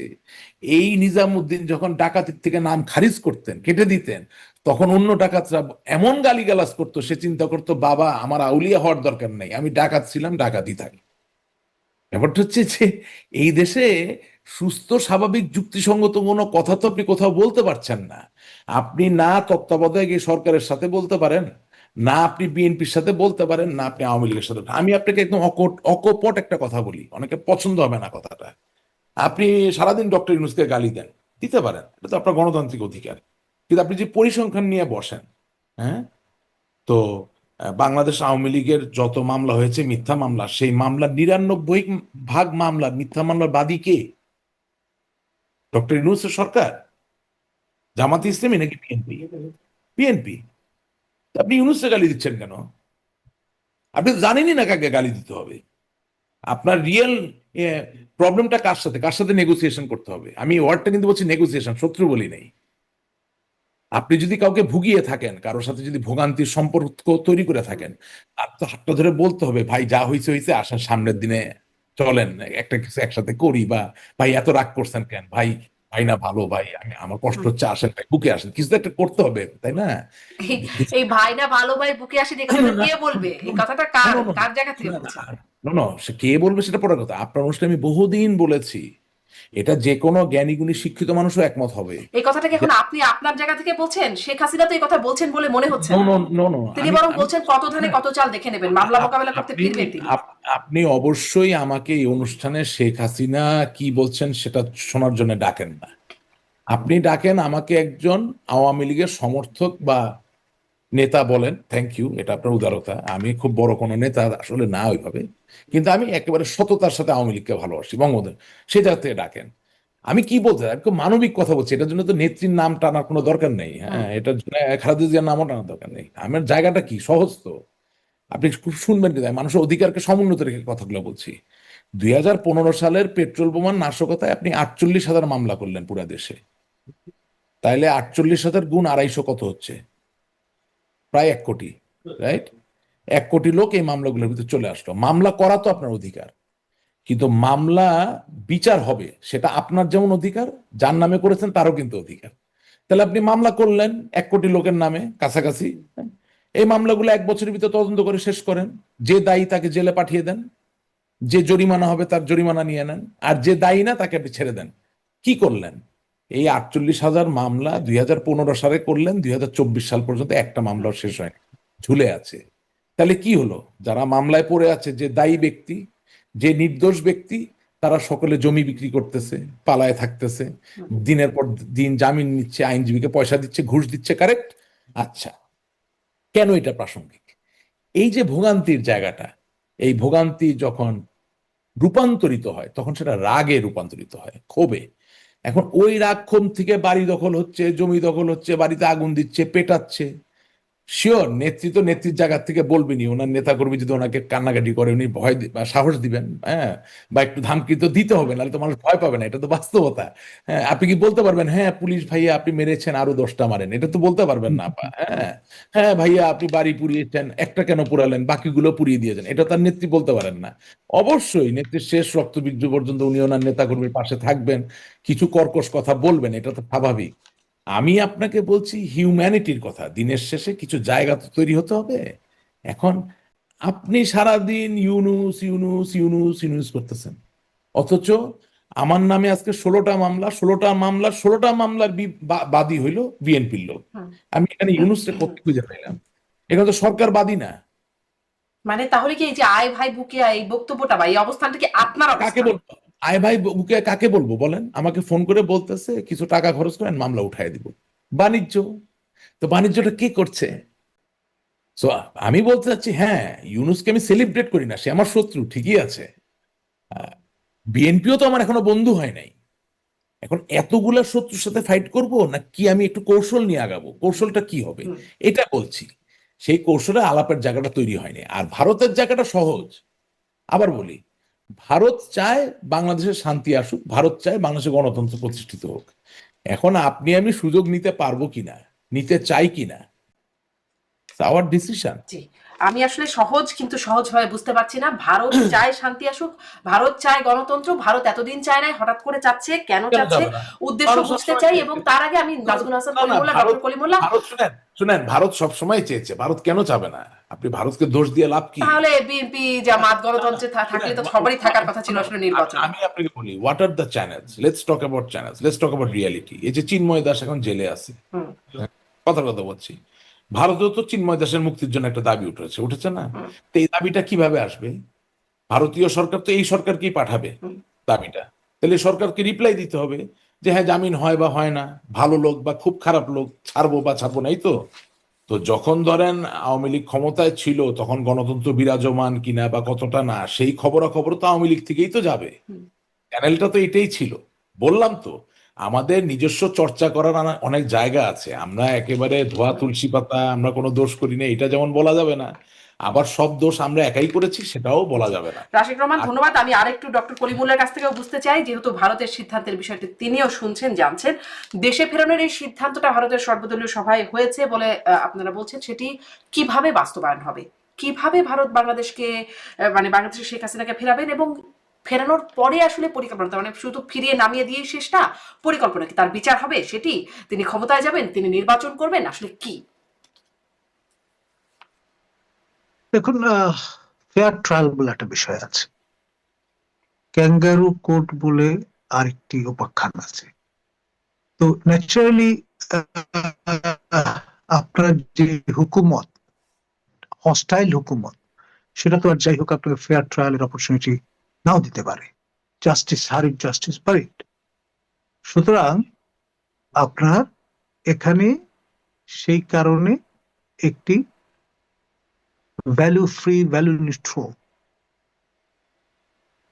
তৃতীয় অন্তর্বর্তী সরকার অথবা ইমার্জেন্সি গভর্নমেন্ট আসতে হবে, হ্যাঁ, এবং তার আওতায় যথাযথ নিরাপত্তা এবং উইথ ডিগনিটি, উইথ রেসপেক্ট আপনি ডিপেন্ডেন্ট হিসেবে ফেস করতে পারেন, হোয়াট এভার ইট ইজ। আর এখানে আন্তর্জাতিক সম্প্রদায়ের একজন সম্মানিত সদস্য হিসেবে ভারতের কিছু চাওয়া পাওয়া থাকতেই পারে। থাকতেই পারে। কেন? সহভাগিতার ভিত্তিতে। এখন ভারত এই অঞ্চলের আনইন্টারাপ্টেড একমাত্র ডেমোক্রেটিক কান্ট্রি সিন্স 1947। আপনার ডোমিনিয়ন হিসেবে এমার্জেন্স হওয়ার পরে ইভেন্চুয়ালি যখন তারা রিপাবলিকে রূপান্তরিত হলো, ভারতে কখনো মার্শাল রুল জারি হয়নি। Correct. ভারতে ইমার্জেন্সি রুল হয়তো একটি রাপচার বলতে পারেন, কিন্তু সবই কিন্তু ডেমোক্রেটিক ফেব্রিকে আমরা দেখেছি, একদম একদম। compared to Pakistan, other Correct. country which emerged as a dominion to start with and then turn into a republic. এবং সেই রিপাবলিকটি আবার ডিসমেম্বারমেন্টের সম্মুখীন হলো। ইস্টার্ন উইং, যেটাকে মাশরিকি পাকিস্তান বলা হতো, তা স্বাধীন সার্বভৌম রাষ্ট্র বাংলাদেশ হিসেবে আবির্ভূত হল বিশ্ব মানচিত্রে। এবং সেখানে ভারত বলতে কুণ্ঠিত হওয়ার কোনো কারণ নেই, acted as the surrogate mother, ধাত্রী মাতা। অনেকে অপছন্দ করেন আমি কথাটি বলি বলে, কিন্তু ঝেড়ে কিছু তো বলতে হবে, it's reality, can't help it. এককভাবে মুক্তিবাহিনী কিন্তু এই বিজয়ের গৌরব অর্জন করেন। মিত্র বাহিনী সদস্যরা রক্ত প্রদান করেছেন, বুকের তাজা রক্ত ঢেলে দিয়েছেন। আমরা অতটা কৃতজ্ঞ নই যে একটি স্মৃতিস্তম্ভ আমরা স্থাপন করিনি, সেই আহাজারি কেউ কেউ করেন। আর বর্তমানে যারা সেটা একটা ইতিহাসের পাঠের কথা হুকুমতে আপনি আছেন বলছেন, তারা তো ইতিহাসের একটা প্রশ্নই পর্বের আছে কথা এটা বলছেন। করবেন। একটু এই সময়ের কথা বলবেন ডক্টর কলিমুল্লাহ। এই সময়ের কথাটা আসলে খুবই বোঝা জরুরি, কারণ খুবই গুরুত্বপূর্ণ একটা বার্তা। যদি ভারতের কাছে এটি মানে সেটি কি আসলে ভারতের অন্যান্য অনেক প্রোপাগান্ডার মতো একটা প্রোপাগান্ডা, নাকি যে একটা সত্য ঘটনা যেটি কবে নাগাদ হতে পারে, এই আমাদের বিষয়গুলো বোঝা আসলে খুব জরুরি। এই জন্য আমি যদি আপনার কাছে ঠিক এই বিষয়টা নিয়ে একটু জানি। আমাদের এ পর্যন্ত যে কয়জন রাষ্ট্রপতি এবং যে কয়জন সরকার প্রধান বা প্রধানমন্ত্রী বা প্রধান উপদেষ্টা হয়েছেন, তার মধ্যে একমাত্র প্রফেসর ইউনূস প্রথমবারের মতো ভারতের অভ্যন্তরীণ বিষয়ে মাথা ঘামিয়েছেন, কথা বলেছেন। দায়িত্ব নেওয়ার প্রাক্কালে এবং পরপর সেভেন সিস্টার নিয়ে তিনি যথেষ্ট কথাবার্তা বলেছেন, এবং এটি আনপ্রেসিডেন্টেড। এখন খেয়াল করে দেখেন, তিনি কিন্তু বঙ্গোপসাগরের অধীশ্বর হিসেবে দাবি করেছেন নিজ দেশকে। এখন বিশাল যে তটরেখা বঙ্গোপসাগরে, তার কিয়দংশ মাত্র আমাদের জলসীমার মধ্যে পড়ে। আর আপনি যদি যে সমুদ্র বিজয়ের কথা আমরা বলি, সেটা কিন্তু স্ট্রেট লাইন না, একটা ত্রিভুজের মতো, উল্টো ত্রিভুজের মতো অবস্থান। দক্ষিণেও কিন্তু ভারত, আন্দামান নিকোবর আইল্যান্ডস বঙ্গোপসাগরে, উত্তরে ভারত, পূর্বে ভারত, পশ্চিমে ভারত, চারদিকে ভারত। তো সেই কারণে এরকম একটি অবস্থায়, এবং যেখানে প্রায় সর্বত্রই জলস্থলে অন্তরিক্ষে ভারতের সঙ্গে আপনার অভিন্ন সীমান্ত, সেখানে আপনি ভারত ফ্যাক্টরটা ইগনোর করে কিভাবে এককভাবে টিকে থাকবেন, একটা জাহির করবেন? একটা ব্যাপার আছে স্যার, কিছু মনে না করলে একটু জি জি জি প্লিজ একটু গো করে অ্যাহেড। যোগ করেন। না, আমরা তো কিন্তু একটা আমি আসলে ডায়ালগের খুবই মধ্যে বারবার আপনাদের কাছে অনুরোধ করছি, আমি প্রেজেন্ট কনটেক্সটটা বুঝতে চাচ্ছি, প্রেজেন্ট যেই সেটির বিষয়ে বুঝতে চাচ্ছি। জি, রাশিক রহমান যোগ করবেন। একটা জিনিস দিনের শেষে এটা বাংলাদেশ আওয়ামী লীগ বিএনপি বলে না, বাংলাদেশ বাংলাদেশ বলে কথাটা বলছি। ধরেন প্রত্যেকটা ন্যারেটিভে মার্কিন যুক্তরাষ্ট্রকে প্রতিপক্ষ করে ফেলে, আবার কিছু কিছু ন্যারেটিভে ভারতকে প্রতিপক্ষ করে আসলে দিনের শেষে আমাদের স্বার্থ সংরক্ষিত হয় না। হুম, দিনের শেষে আমি একেবারে খুব লেম্যানস এক্সাম্পল দিতে চাই, খুব টার্সিয়ারি লেভেলের এক্সাম্পল দিব না। আপনি চিন্তা করেন যে 1945-এর সেকেন্ড ওয়ার্ল্ড ওয়ারে হিরোশিমা নাগাসাকির এনোলা গে এবং ফ্যাট বয়, এই দুইটা নিউক্লিয়ার উইপেনের এক্সপ্লোশনের মধ্য দিয়ে জাপান যেই অ্যাট্রোসিটির সম্মুখীন হয়েছে, যার জন্য তাদেরকে তাদের supreme commander hmm, the emperor himself Hirohito had to surrender. সেই জায়গা থেকে জাপান কিন্তু যার কাছে সারেন্ডার করলো তার হাত ধরেই আজকে ওয়ার্ল্ডের 3 নাম্বার লার্জেস্ট ইকোনমি, কিছুদিন আগেও 2 নাম্বার লার্জেস্ট ইকোনমি ছিল। ঠিক আছে না? আবার আপনি যদি কোরিয়ান পেনিনসুলায় চলে যান, তাহলে সাউথ কোরিয়া আমেরিকা হাত ধরে যেই জায়গায় পৌঁছিয়েছে উন্নতির চরম শিখরে, ঘরে ঘরে স্যামসাং বলেন, হাউন্ডাই বলেন, it is there, it is evident, right? আমি কথাগুলো বলছি কেন? আমি বলছি এই কারণে যে আপনার তো দেশ কারো কাছে বিক্রি করার দরকার নাই, কিন্তু আপনার আবার যেসব দেশ পরাক্রমশালী ওদের ইগোতেও তো আবার হার্ট করার দরকার নাই। হুম, আপনি আপনার কিছু স্বার্থ আমেরিকায় রয়ে গেল, এদিকে আপনি আমেরিকায় গালিগালাজ করতেছেন, it doesn't make any hmm, sense. ভারতের সাথে আপনার স্বার্থ আছে তো, ব্যবসা বাণিজ্য, হুম, হুম, চামাল, হ্যাঁ। আপনি ভারতকে গালাগালাজ করতেছেন, আবার এদিকে আপনি প্রিভেইল করতে চাচ্ছেন। জি আপনি আননেসেসারিলি আপনার চলার পথটাকে কণ্টকাকীর্ণ করবেন কেন? জি আপনার কারোর সাথে জি, বন্ধুত্ব করা সেটি একটা খুবই যৌক্তিক প্রশ্ন হতেই পারে যে আননেসেসারি কেন সমঝোতা করা কন্ট্রোভার্সি মানে করা। এই না যে আপনি দেশের স্বার্থ জলাঞ্জলি দিয়ে হুম, দিচ্ছেন। আপনার যে বন্ধু ধনী বন্ধু, আপনি ধনী নন, আপনার কাছে কথার কথা বলছি, আপনার চাকরি নাই, আপনার বন্ধুর কাছে আপনার দক্ষতার যে হালনাগাদ হুম, যে খাতা, সেটা দেখিয়ে যদি তার মাধ্যমে আপনি ভালো কোনো একটা কাজ পেয়ে সসম্মানে দাঁড়িয়ে যেতে পারেন বা আরো এগিয়ে যেতে পারেন, এতে তো হারানোর কিছু জি নাই। জি মানে ইউ ডোন্ট হ্যাভ আপনার টু বি এই জেলাস বক্তব্যটা অফ ইউর স্পষ্ট, মোর অযথা সাকসেসফুল ফ্রেন্ড। কণ্ঠকাকীর্ণ করা কেন সেই জায়গাটা স্পষ্ট। আমি ডক্টর কলিমুল্লাহ ওই এই জায়গাটা একটু খুব আমি মানে খুব এই জায়গাটি স্পষ্ট হতে চাই, আর কিছু অন্যদিকে না গিয়ে যদি এই জায়গাটি বলেন, ভারত কিভাবে শেখ হাসিনাকে ফেরানোর পরিকল্পনা করছে, সিদ্ধান্তটা ভারতের কিরকম, কবে নাগাদ সেটি করবে এবং কি উদ্দেশ্যে সেটি করবে, মানে আমি একদম উদ্দেশ্য বলতে মোটা দাগে উদ্দেশ্য না, সুনির্দিষ্ট উদ্দেশ্য জানতে চাই। তাকে বিচারের মুখোমুখি করা, তাকে মানে যে প্রশ্নটি করছিলাম, ক্ষমতা, বিচার বা নির্বাচন, কি উদ্দেশ্যে? দেখুন, আপনি একজন মৃত্যুবরণ করুক, 1400 জন মৃত্যুবরণ করুক, যখন ঘটনাগুলো ঘটে তখন কিন্তু আপনি একই সমতলে পড়ে যান। শেখ হাসিনাকে আপনি যদি অভিযুক্ত মনে করেন, তাহলে প্রফেসর ইউনূসকেও একই পাল্লায় আপনাকে ফেলতে হবে। পাঁচজন অফিসিয়াল ফিগার মৃত্যুবরণ হুম, করতে হয়েছে, স্বাভাবিক মৃত্যুর অধিকার থেকে তারা বঞ্চিত হয়েছে। যেমনটি বলা হয়, 1400 মানুষ তারা স্বাভাবিক মৃত্যুর অধিকার থেকে বঞ্চিত হয়েছেন শেখ হাসিনার শাসনামল। খেয়াল করেন।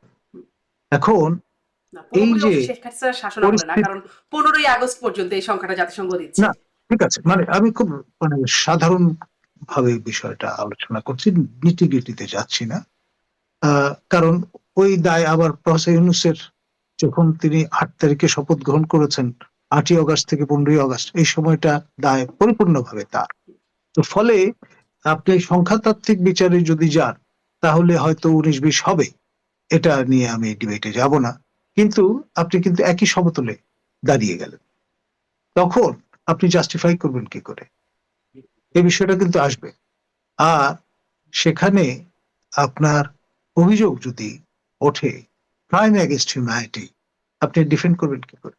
আপনি নোবেল লরেট হতে পারেন, সেটা এক বিষয়।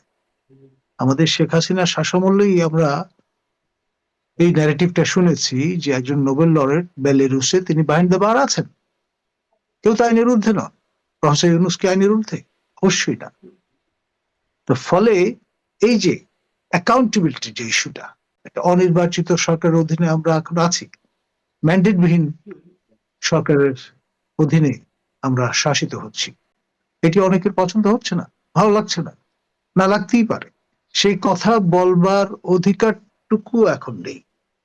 কিছু বললেই লোকজন হামলে পড়ছেন। তো এখানে ভারত কি করবে? মব এবং মগের মুল্লুকের ইংরেজি সংস্করণ ঘটেছে, মব ভায়োলেন্স। এবং সেখানে যেহেতু ধাত্রী মাতার ভূমিকায় ছিল ভারতেই রাষ্ট্রের ভূমিষ্ঠ হওয়ার ক্ষেত্রে, হুম। সুতরাং পার্টলি ভারতেরও দায়িত্ব আছে। না, ভারতের পার্টলি যখন সৈন্যরা ধাত্রীমাতা রক্ত থাকবে দিয়েছে। তখন সেটি থাকতে পারে, কিন্তু এখন তো স্বাধীন সার্বভৌম রাষ্ট্র। এখন এই রাষ্ট্রে কি হবে, কার বিচার হবে, নির্বাচন না না, কবে হবে এটা বা কি কি, সেটা কোনো তো কথা সিদ্ধান্ত বললেন নেবে নাকি? বাংলাদেশ। আপনার civil aviation, postal system, entire government এটাকে উইপেনাইজ করলে তো it is a threat for not only one country, it can B a big threat for the entire world. From that perspective, if India is concerned, you cannot say no. There is nothing wrong in it. Hmm. Why only India? Any other country can be concerned. But all we are trying to say, India will be concerned because it is the closest neighbor that Bangladesh has. Concern হয়ে India কিভাবে করবে সেই বিষয়টা কি না, স্পষ্ট সেটা হয়? কিভাবে করবে কি, আমি তো আপনাকে বললাম, আমি বললাম ডিজায়ারের জায়গায় আমাদের ডক্টর নাজমুল হাসান কলিমুল্লাহ উনি হয়তো আর একটু ডিটেইল জানেন, বাট দিনের শেষে বাস্তবে ডিজায়ার করাটা তো দোষের কিছু না। এখন কিভাবে করবে মানে কি, উনি কি কোনো ক্ল্যান্ডেস্টাইন অপারেশন করবে? না, আমি বিশ্বাস করি না, করবে না। ক্ল্যান্ডেস্টাইন অপারেশন করা লাগে না। ইন্ডিয়ার মতো একটা শক্তিশালী রাষ্ট্র যদি প্রপার নেগোসিয়েশনে থাকেন, উনি যদি তার ডিজায়ার বারবার এক্সপ্রেস করতে থাকেন, একটা সময় তো আপনাকে সম্মান করতে হবে। আপনি কতদিন না বলবেন? আপনি একটা পাড়ায় থাকেন, একটা মহল্লায় থাকেন, একটা গ্রামে থাকেন, আপনার বাড়ির পাশের মুরব্বী একটা কথা যদি 10 বার বলে, আপনি 10 বার না শুনেন, একবার তো আপনাকে শুনতে হবে। এটা তো বাস্তবতা। আপনি তো একটা ইকোসিস্টেমে আছেন। সো নট নেসেসারিলি টম ক্রুজের মিশন ইম্পসিবলের মতো আপনার একদম লেজার দিয়ে মাস্ক বানাইয়া হাতে পিস্তল নিয়ে গিয়ে জায়গা দখল, এইভাবে তার করা লাগে না। Things work in a different way. International diplomacy that itself তো ইজ এ, সেটা কি আগামী মাসেই হতে পারে, মানে যেটি ডক্টর কলিমুল্লাহ বলছেন হুকুমতের পরিবর্তন? ওটা ডক্টর কলিমুল্লাহ ওনার তথ্যের জায়গা থেকে বলেছেন। I will not encroach, I know my limits, হ্যাঁ, and I know my boundaries. আমার জায়গা সহজ, আমার তো এই মাস বা আগামী মাস বা 6 মাসের বিষয়ই নাই। আমি তো আরো সহজ কথা আপনাকে বললাম। আমার কথা হচ্ছে যাই হোক না কেন, যদি কোনো ঘটনা ঘটে বাংলাদেশের জন্য ওভারঅল ভালো নয়, তাহলে সেই ঘটনা ঘটার মানে কি? আপনি শুনেন, আমি একটা অকপট কথা আপনাকে বলি। আমার বয়স যদি 80 বছর হয়ে থাকে, 90 বছর হয়ে যেয়ে থাকে, আর আমি এই যে এই বাচ্চা ছেলে যারা এগুলা করতেছে, যেটা ডক্টর নাজমুল হাসান বললেন যে চিন্তা করে, মানে এক একটা ট্র্যাপ তৈরি করে করে বা একটা ডিজাইন করে যে কাজগুলা করতেছে, তার সাথে কতক্ষণ আমি ফাইট করব? একটা তো সমাজে একটা মানে বয়স অবস্থানের ব্যাপারও তো থাকে। তো আমাদের প্রিপেয়ার্ডনেসটা কি? বারবার কিন্তু আমরা এগুলোকে পার্টিজান করে ফেলতেছি। আমরা তো পার্টিজান করতে পারি না। আপনি আজকে কথার কথা বলছি, যেমন ধরুন ঢাকা শহর থেকে একটা অভিনেতা অভিনেত্রী ঢাকা শহরে থাকছে না যারা প্রথিতযশা ভালো, মানে ট্যালেন্টেড, সব আমেরিকা কানাডায়, শুধু কেন অস্ট্রেলিয়া চলে আসতেছে বলেন তো? কেন? কোথায় Bangla channel? Because they are not feeling safe, they are not feeling, they don't feel that there is any security. ভালো ভালো লেখক যে যেখান থেকে সুযোগ পাচ্ছে বাংলায় লেখার কথা, বাংলাদেশে বসে সেটা ছাইরা তারা চলে যাচ্ছে এমন জায়গায় যেখানে বাংলার কোনো কারবার নাই, বিকজ নিরাপদ বোধ করছে না। তার মানে কি? তার মনে হচ্ছে আর we prepare to save our country? প্রশ্নের উত্তরটা হচ্ছে আমার মনে হচ্ছে না এখনো, বাট এই সিদ্ধান্তগুলো তো নিতে হবে। সেটা নিতে গেলে আপনি শুধু নিজে নিজে আলাপ করলে, আমি আওয়ামী লীগ নিজে নিজে আলাপ করলে কি হয়? আমাকে তো অন্যের সাথেও কথা বলতে হবে। যুদ্ধ চলাকালীন সময় তো কথা চলে। আপনার স্কাউট আছে, সাদা পতাকা, স্যার তো he is also a colonel in the Bangladesh territorial forces, হ্যাঁ, বাংলাদেশ ন্যাশনাল ক্যাডেট করে। আমি নিজে গুডউইল অ্যাম্বাসেডর ছিলাম। তো এখন ঘটনা হচ্ছে যে সাদা পতাকা এখনো আছে। এখন আছে, সাদা পতাকা, মানে যদি সাবেক অন্যরা না হয় তাহলে আমি আছি এখনো, তাই না? Thank you. অবশ্যই। তো সাদা পতাকা নিয়ে আপনি তো মেইল নিয়ে যাবেন, বার্তা নিয়ে যাবেন, আলাপ হবে, যুদ্ধবিরতি হবে, আবার আলাপ হবে, চলবে তো। প্রবলেম হচ্ছে যে ডায়ালগের জায়গাটা টোটালি থেমে গেছে। হুম। আমরা আমরা আমরাও যদি বলতাম ডক্টর নাজমুল হাসান কলিমুল্লাহকে যে আপনি আওয়ামী লীগ করেন না, ঠিক আছে, আপনি একজন শিক্ষাবিদ, আপনি একটা বিশ্ববিদ্যালয়ের ভিসি ছিলেন, ওকে, আপনি এই ম্যাটারটা আমাদের পক্ষ থেকে একটু অমুক লোকের সাথে আলাপ করেন, আমরা তো সেই মোডেও নাই। আপনি শুধু ফাইট করবেন সারাদিন রাত, এটা তো হয় না, আপনাকে তো আলাপ আলোচনা করতে হবে তো। হুম। আপনি মনে করেন, একদম দ্যাথিন কণ্ঠে বলতে চাই, আওয়ামী লীগের যেই কয়টা নেতাকর্মী কিছু হইলেও জামিন পাচ্ছে, তাদের জন্য আল্লাহর কাছে দোয়া করি যাতে তারা এই অবস্থায় থাকুক। তারাও, এই বেচারারাও কিন্তু অন্ধকারে, একটু গোপনে, একটু অপরপক্ষ মানে যিনি বাদী অর্থাৎ বিএনপির যিনি মামলাটা দিচ্ছেন তার হাতে পায়ে ধরে কিন্তু একটা জায়গায় যে জামিনটা নিচ্ছেন। এখন এই বেচারা জামিন নিয়ে যখন একটু স্বস্তির নিঃশ্বাস ফেলছেন, আমি কি তাকে দায়ী করতে পারি? আমি কি বলতে পারি যে তিনি আওয়ামী লীগের সাথে বিশ্বাস, নো, নট এট অল, বিশ্বাসঘাতকতা করেন নাই। হুম। আচ্ছা, আপন প্রাণ বাঁচা। সম্মানীয় রাশেক রহমান, এখানে আমি ছোট্ট একটু জি, জি, সাপ্লিমেন্ট কমপ্লিমেন্ট করি। জি। আমাদের সর্বজন শ্রদ্ধেয় সাবেক পরিকল্পনা মন্ত্রী হ্যাঁ, মান্নান মহোদয়, হ্যাঁ। তিনি এই সম্প্রতি তার সার্গোডিয়ান সতীর্থ যারা, তাদের সঙ্গে বসে কফি খেতে একটা ইটালিতে ঢুকেছিলেন। হুম, হঠাৎ করে পুলিশ এসে হাজির, যে ভাই আপনাকে আটক করতে হবে। কেন? যে আমাদের তরুণ তুর্কি লোকজন দেখিয়ে দিয়েছে যে আপনি একটা আওয়ামী লীগ নেতা, এখানে বসে কি করছেন, আপনার তো জেলে থাকার কথা। তো যাই হোক, সেখানে মাননীয় উপদেষ্টা কয়েকজন ছিলেন মন্ত্রী মর্যাদায় বর্তমান ক্যাবিনেটে, তারাও খুব অবাক যে কি ব্যাপার, পুলিশের খুব ইনসিস্ট করছে কেন। পরে বললেন যে তার নিরাপত্তার জন্য যদি তারা তাকে আটক করে নিয়ে না যান তাহলে এখানে মব হবে, মানে যারা আইন নিজের হাতে তুলে নিতে চান তারা এসে হাজির হবে। এবং পরে জানা গেল যে তাকে সসম্মানে তারা তার বাসায় পৌঁছে দিয়েছে, ওখান থেকে নিয়ে গেছে। এবং বাকি এখানে যারা ছিলেন, উপদেষ্টাদের সাথে আপনার বসে কফি খাচ্ছিলেন মান্নান মহোদয়, তাই বলছেন? হ্যাঁ, হতে পারে না। সাবেক কোনো কোনো আমলা, উপদেষ্টা ছিলেন, এবং মানে সাবেক সরকারের ক্যাবিনেট সেক্রেটারি ছিলেন, স্যার এবং আমি, তাদের প্রত্যেকের নাম ঠিকানা পুলিশ লিখে নিয়ে গেছে, স্যার, অ্যাজ আমি ইফ একটু যে সাবধান যদি করি। পরে জানা গেল যে তিনি জামিনে আছেন। হুম। এখন একজন জামিন প্রাপ্ত ব্যক্তি, আদালতের নির্দেশে যাকে জামিন দেওয়া হয়েছে, হুম। তাকে তো আপনি নতুন করে আবার আটক করতে পারেন। করতে পারেন না। আমি একটু ওখানে ওনার সাথে সাপ্লিমেন্ট করি। হুম। মানে ধরেন, ডেভিড বার্গম্যান, সারা হোসেন, ডক্টর কামর হোসেন, এগুলো তো খুব প্রচলিত নাম আমাদের কাছে, তাই না? এগুলো নিয়ে তো অনেক কিছু হয়েছে, তো হয়েছে না? তো এখন দেখেন, আপনি যেই মামলায় জামিন পান সেই মামলায় জামিন হয় না। আপনি হাইকোর্টে যেই মামলায় যেই বেঞ্চ জামিনের কথা শোনার কথা, সে ক্যাটেগরিক্যালি জামিনটা না শুনে, মানে শুনানিটা না করে রেখে দিচ্ছে দিনের পর দিন। এখন অথবা বিব্রত হচ্ছে। অথবা বিরোধ হচ্ছে।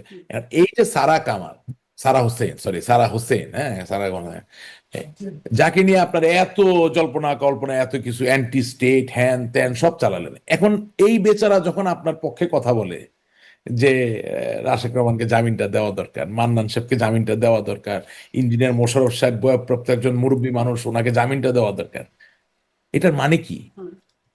এটার মানে হচ্ছে যে there is no substitute to dialogue even when you are fighting a war, because time is the greatest healer and time decides who is your real friend G. and who is not your ওনারা real friend. মানবাধিকার কর্মী, আইনজীবী, সাংবাদিক, ওনারা ওনাদের মতো কাজ না, করছেন। না, এখন না, আপনি আপনারা সহ্য করতে পারছেন কি আপনি পারেন নাই সেটা আপনি তো না, আপনাদের জায়গা। মানবাধিকার কর্মী কোনো, শারমিন আই এম সরি, মানবাধিকার কর্মী কোনো চাকরি না, এইভাবে কথাটা বলেন না। হ্যাঁ, আইনজীবী, সত্তা, সাংবাদিক। না আইনজীবীও না, মানুষের সত্তাকে মূল্য দিতে হবে।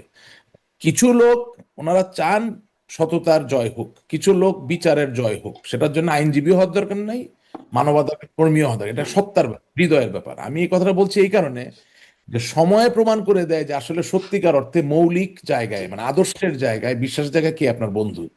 সবাই আপনার দল করবে এমন কোনো কথা নাই, সবাই আপনাকে নেতা মানবে, পায়ে ধরে সালাম করবে এমন কোনো কথা নাই, কিন্তু পৃথিবীর কিছু ইউনিভার্সাল অলিখিত আইন আছে, সেগুলোতে বিশ্বাস করবে। হ্যাঁ, তো যেটা উনিও যেদিকে ইঙ্গিত করলেন, আমিও সেদিকে ইঙ্গিত করতে চাই যে আমাদের সংগ্রাম আন্দোলনের জারির জায়গায় আমাদের মুখপাত্র বলেন, আমাদের কোনো ব্যক্তিকে দায়িত্ব দেওয়ার ব্যাপারটা খুব জরুরি, এই কারণে যে কিছু কিছু জায়গায় আলাপ আলোচনার প্রয়োজন আছে।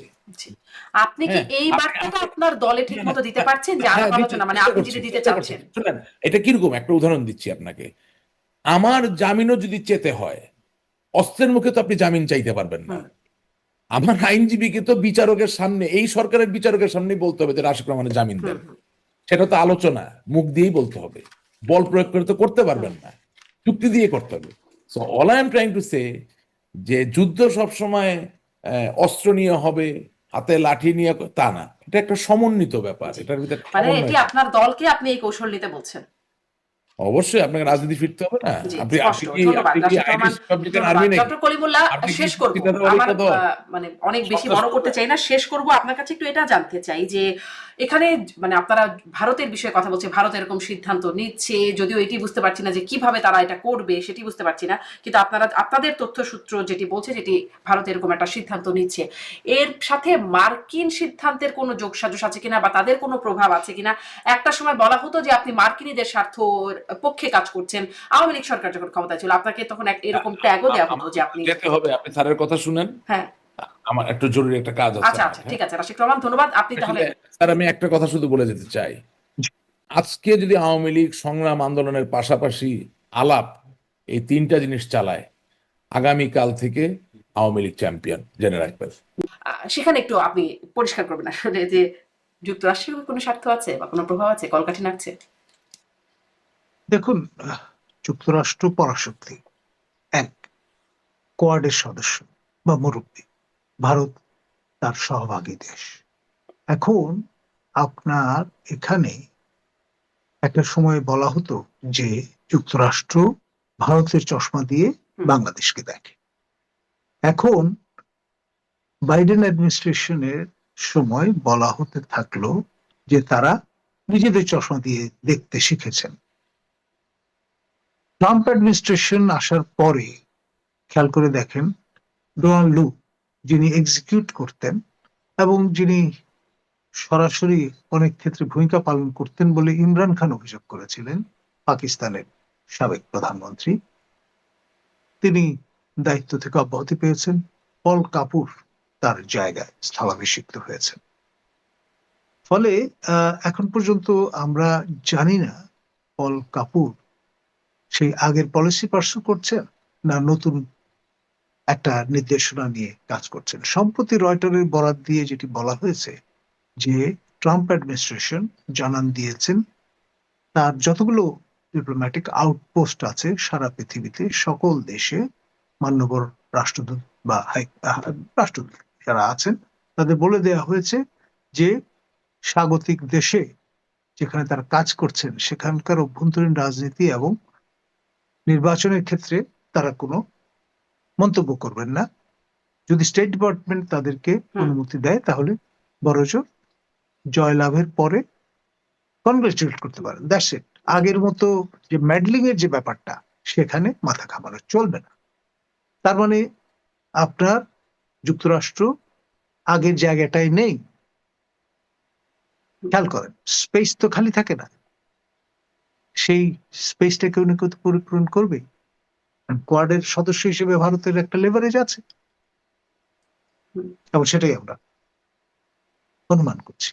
জি, তাহলে সহজ করে আরেকবার একটু বলবেন, মানে অনেক কিছু বললেন তো একটু মনে বুঝতে অসুবিধা হচ্ছে। সহজ করে একটু বলবেন যে যুক্তরাষ্ট্র তাহলে কি চাইছে? শেখ হাসিনা ফিরে যাক এরকম, মানে তাদের কি কোনো চাওয়া আছে? তাদের কোনো অবস্থান আছে? যুক্তরাষ্ট্র আপনার ব্রডলি ওয়েস্টার্ন লিবারেল যে প্যান্থিয়ন সেই পার্সপেক্টিভে দেখলে তারা অবশ্যই একটি ইনক্লুসিভ এলিমেন্ট এখানে জারি দেখতে চান। সেটির কথা এখন অবশ্য আর একদম বলে না। শেখ হাসিনা নির্বাচনের সময় বারবার বলতো ইনক্লুসিভ নির্বাচন দেখতে চায়। এখন সেই শব্দটা বেমালুম গায়েব হয়ে গেল। এখন সেটা কার সূত্রে এসছে? ব্রিটিশ একজন মন্ত্রী প্রথম কিন্তু ইউনুসের হুকুমতে সময় বললেন যে ইনক্লুসিভনেস থাকতে হবে এবং তার হাত ধরে পরবর্তীতে অন্যরাও কিন্তু এই আওয়াজটি তুলেছেন। এমনকি জাতিসংঘের ভলকার তুর্ক মহোদয় তিনিও বলেছেন যে ইনক্লুসিভনেস থাকতে হবে। তো ন্যাচারালি কেউ কিন্তু এটা বাদ সাধছেন না। আর যদি ইনক্লুসিভনেস না থাকে তাহলে সিস্টেমটা হবে ত্রুটিপূর্ণ বা ফ্লড। সেটি তো কাম্য হতে পারে না। এতগুলো তরতাজা প্রাণ চলে গেল, তারপরেও যদি গণতন্ত্র সমুন্নত রাখা না যায়, প্লুরাল স্পেস স্ট্যাবলিশ করা না যায়, তাহলে তো আমরা যেইতে বেরিয়েছিলাম সেইতে বেরিয়ে রয়ে গেলাম একই মুদ্রার পিটক। জি। সেটা তো আর অ্যাকসেপ্টেবল শেষ প্রশ্ন, একদম এক লাইনে যদি একটু বা ২ লাইনে যদি বলেন, ইউনূস হুকুমতের পরিবর্তন আপনি বলছেন আগামী মাসেই হয়তো একটা আভাস দিচ্ছেন। এটি কিভাবে হতে পারে? এটির পেছনে কারা? আমাকে একজন প্রমিনেন্ট জারিস্ট, আমি নাম বলবো না, তিনি বলেছেন যে জুলাই মাস এই হুকুমতের, অগাস্ট আমাদের। যিনি ডেফিনেটলি যারা ক্ষমতায় ছিলেন তাদের রাজনীতিতে বিশ্বাসী। আচ্ছা, আচ্ছা, ঠিক আছে, দেখা যাক আসলে কি হয়। অনেক ধন্যবাদ ডক্টর নাজমুল হাসান কলিমুল্লাহ, যুক্ত হলেন। অনেকগুলো সম্ভাবনা বা অনেকগুলো সম্ভাবনা বলবো না, অনেকগুলো পূর্বাভাসের বিষয় আপনি বললেন, সেটি আসলে কতটুকু কি হয় সেটিও দেখার বিষয় আছে। অনেক ধন্যবাদ আপনাকে ডক্টর কলিমুল্লাহ, যুক্ত হওয়ার জন্য। রাশিক রহমান ছিলেন, ধন্যবাদ তাকেও।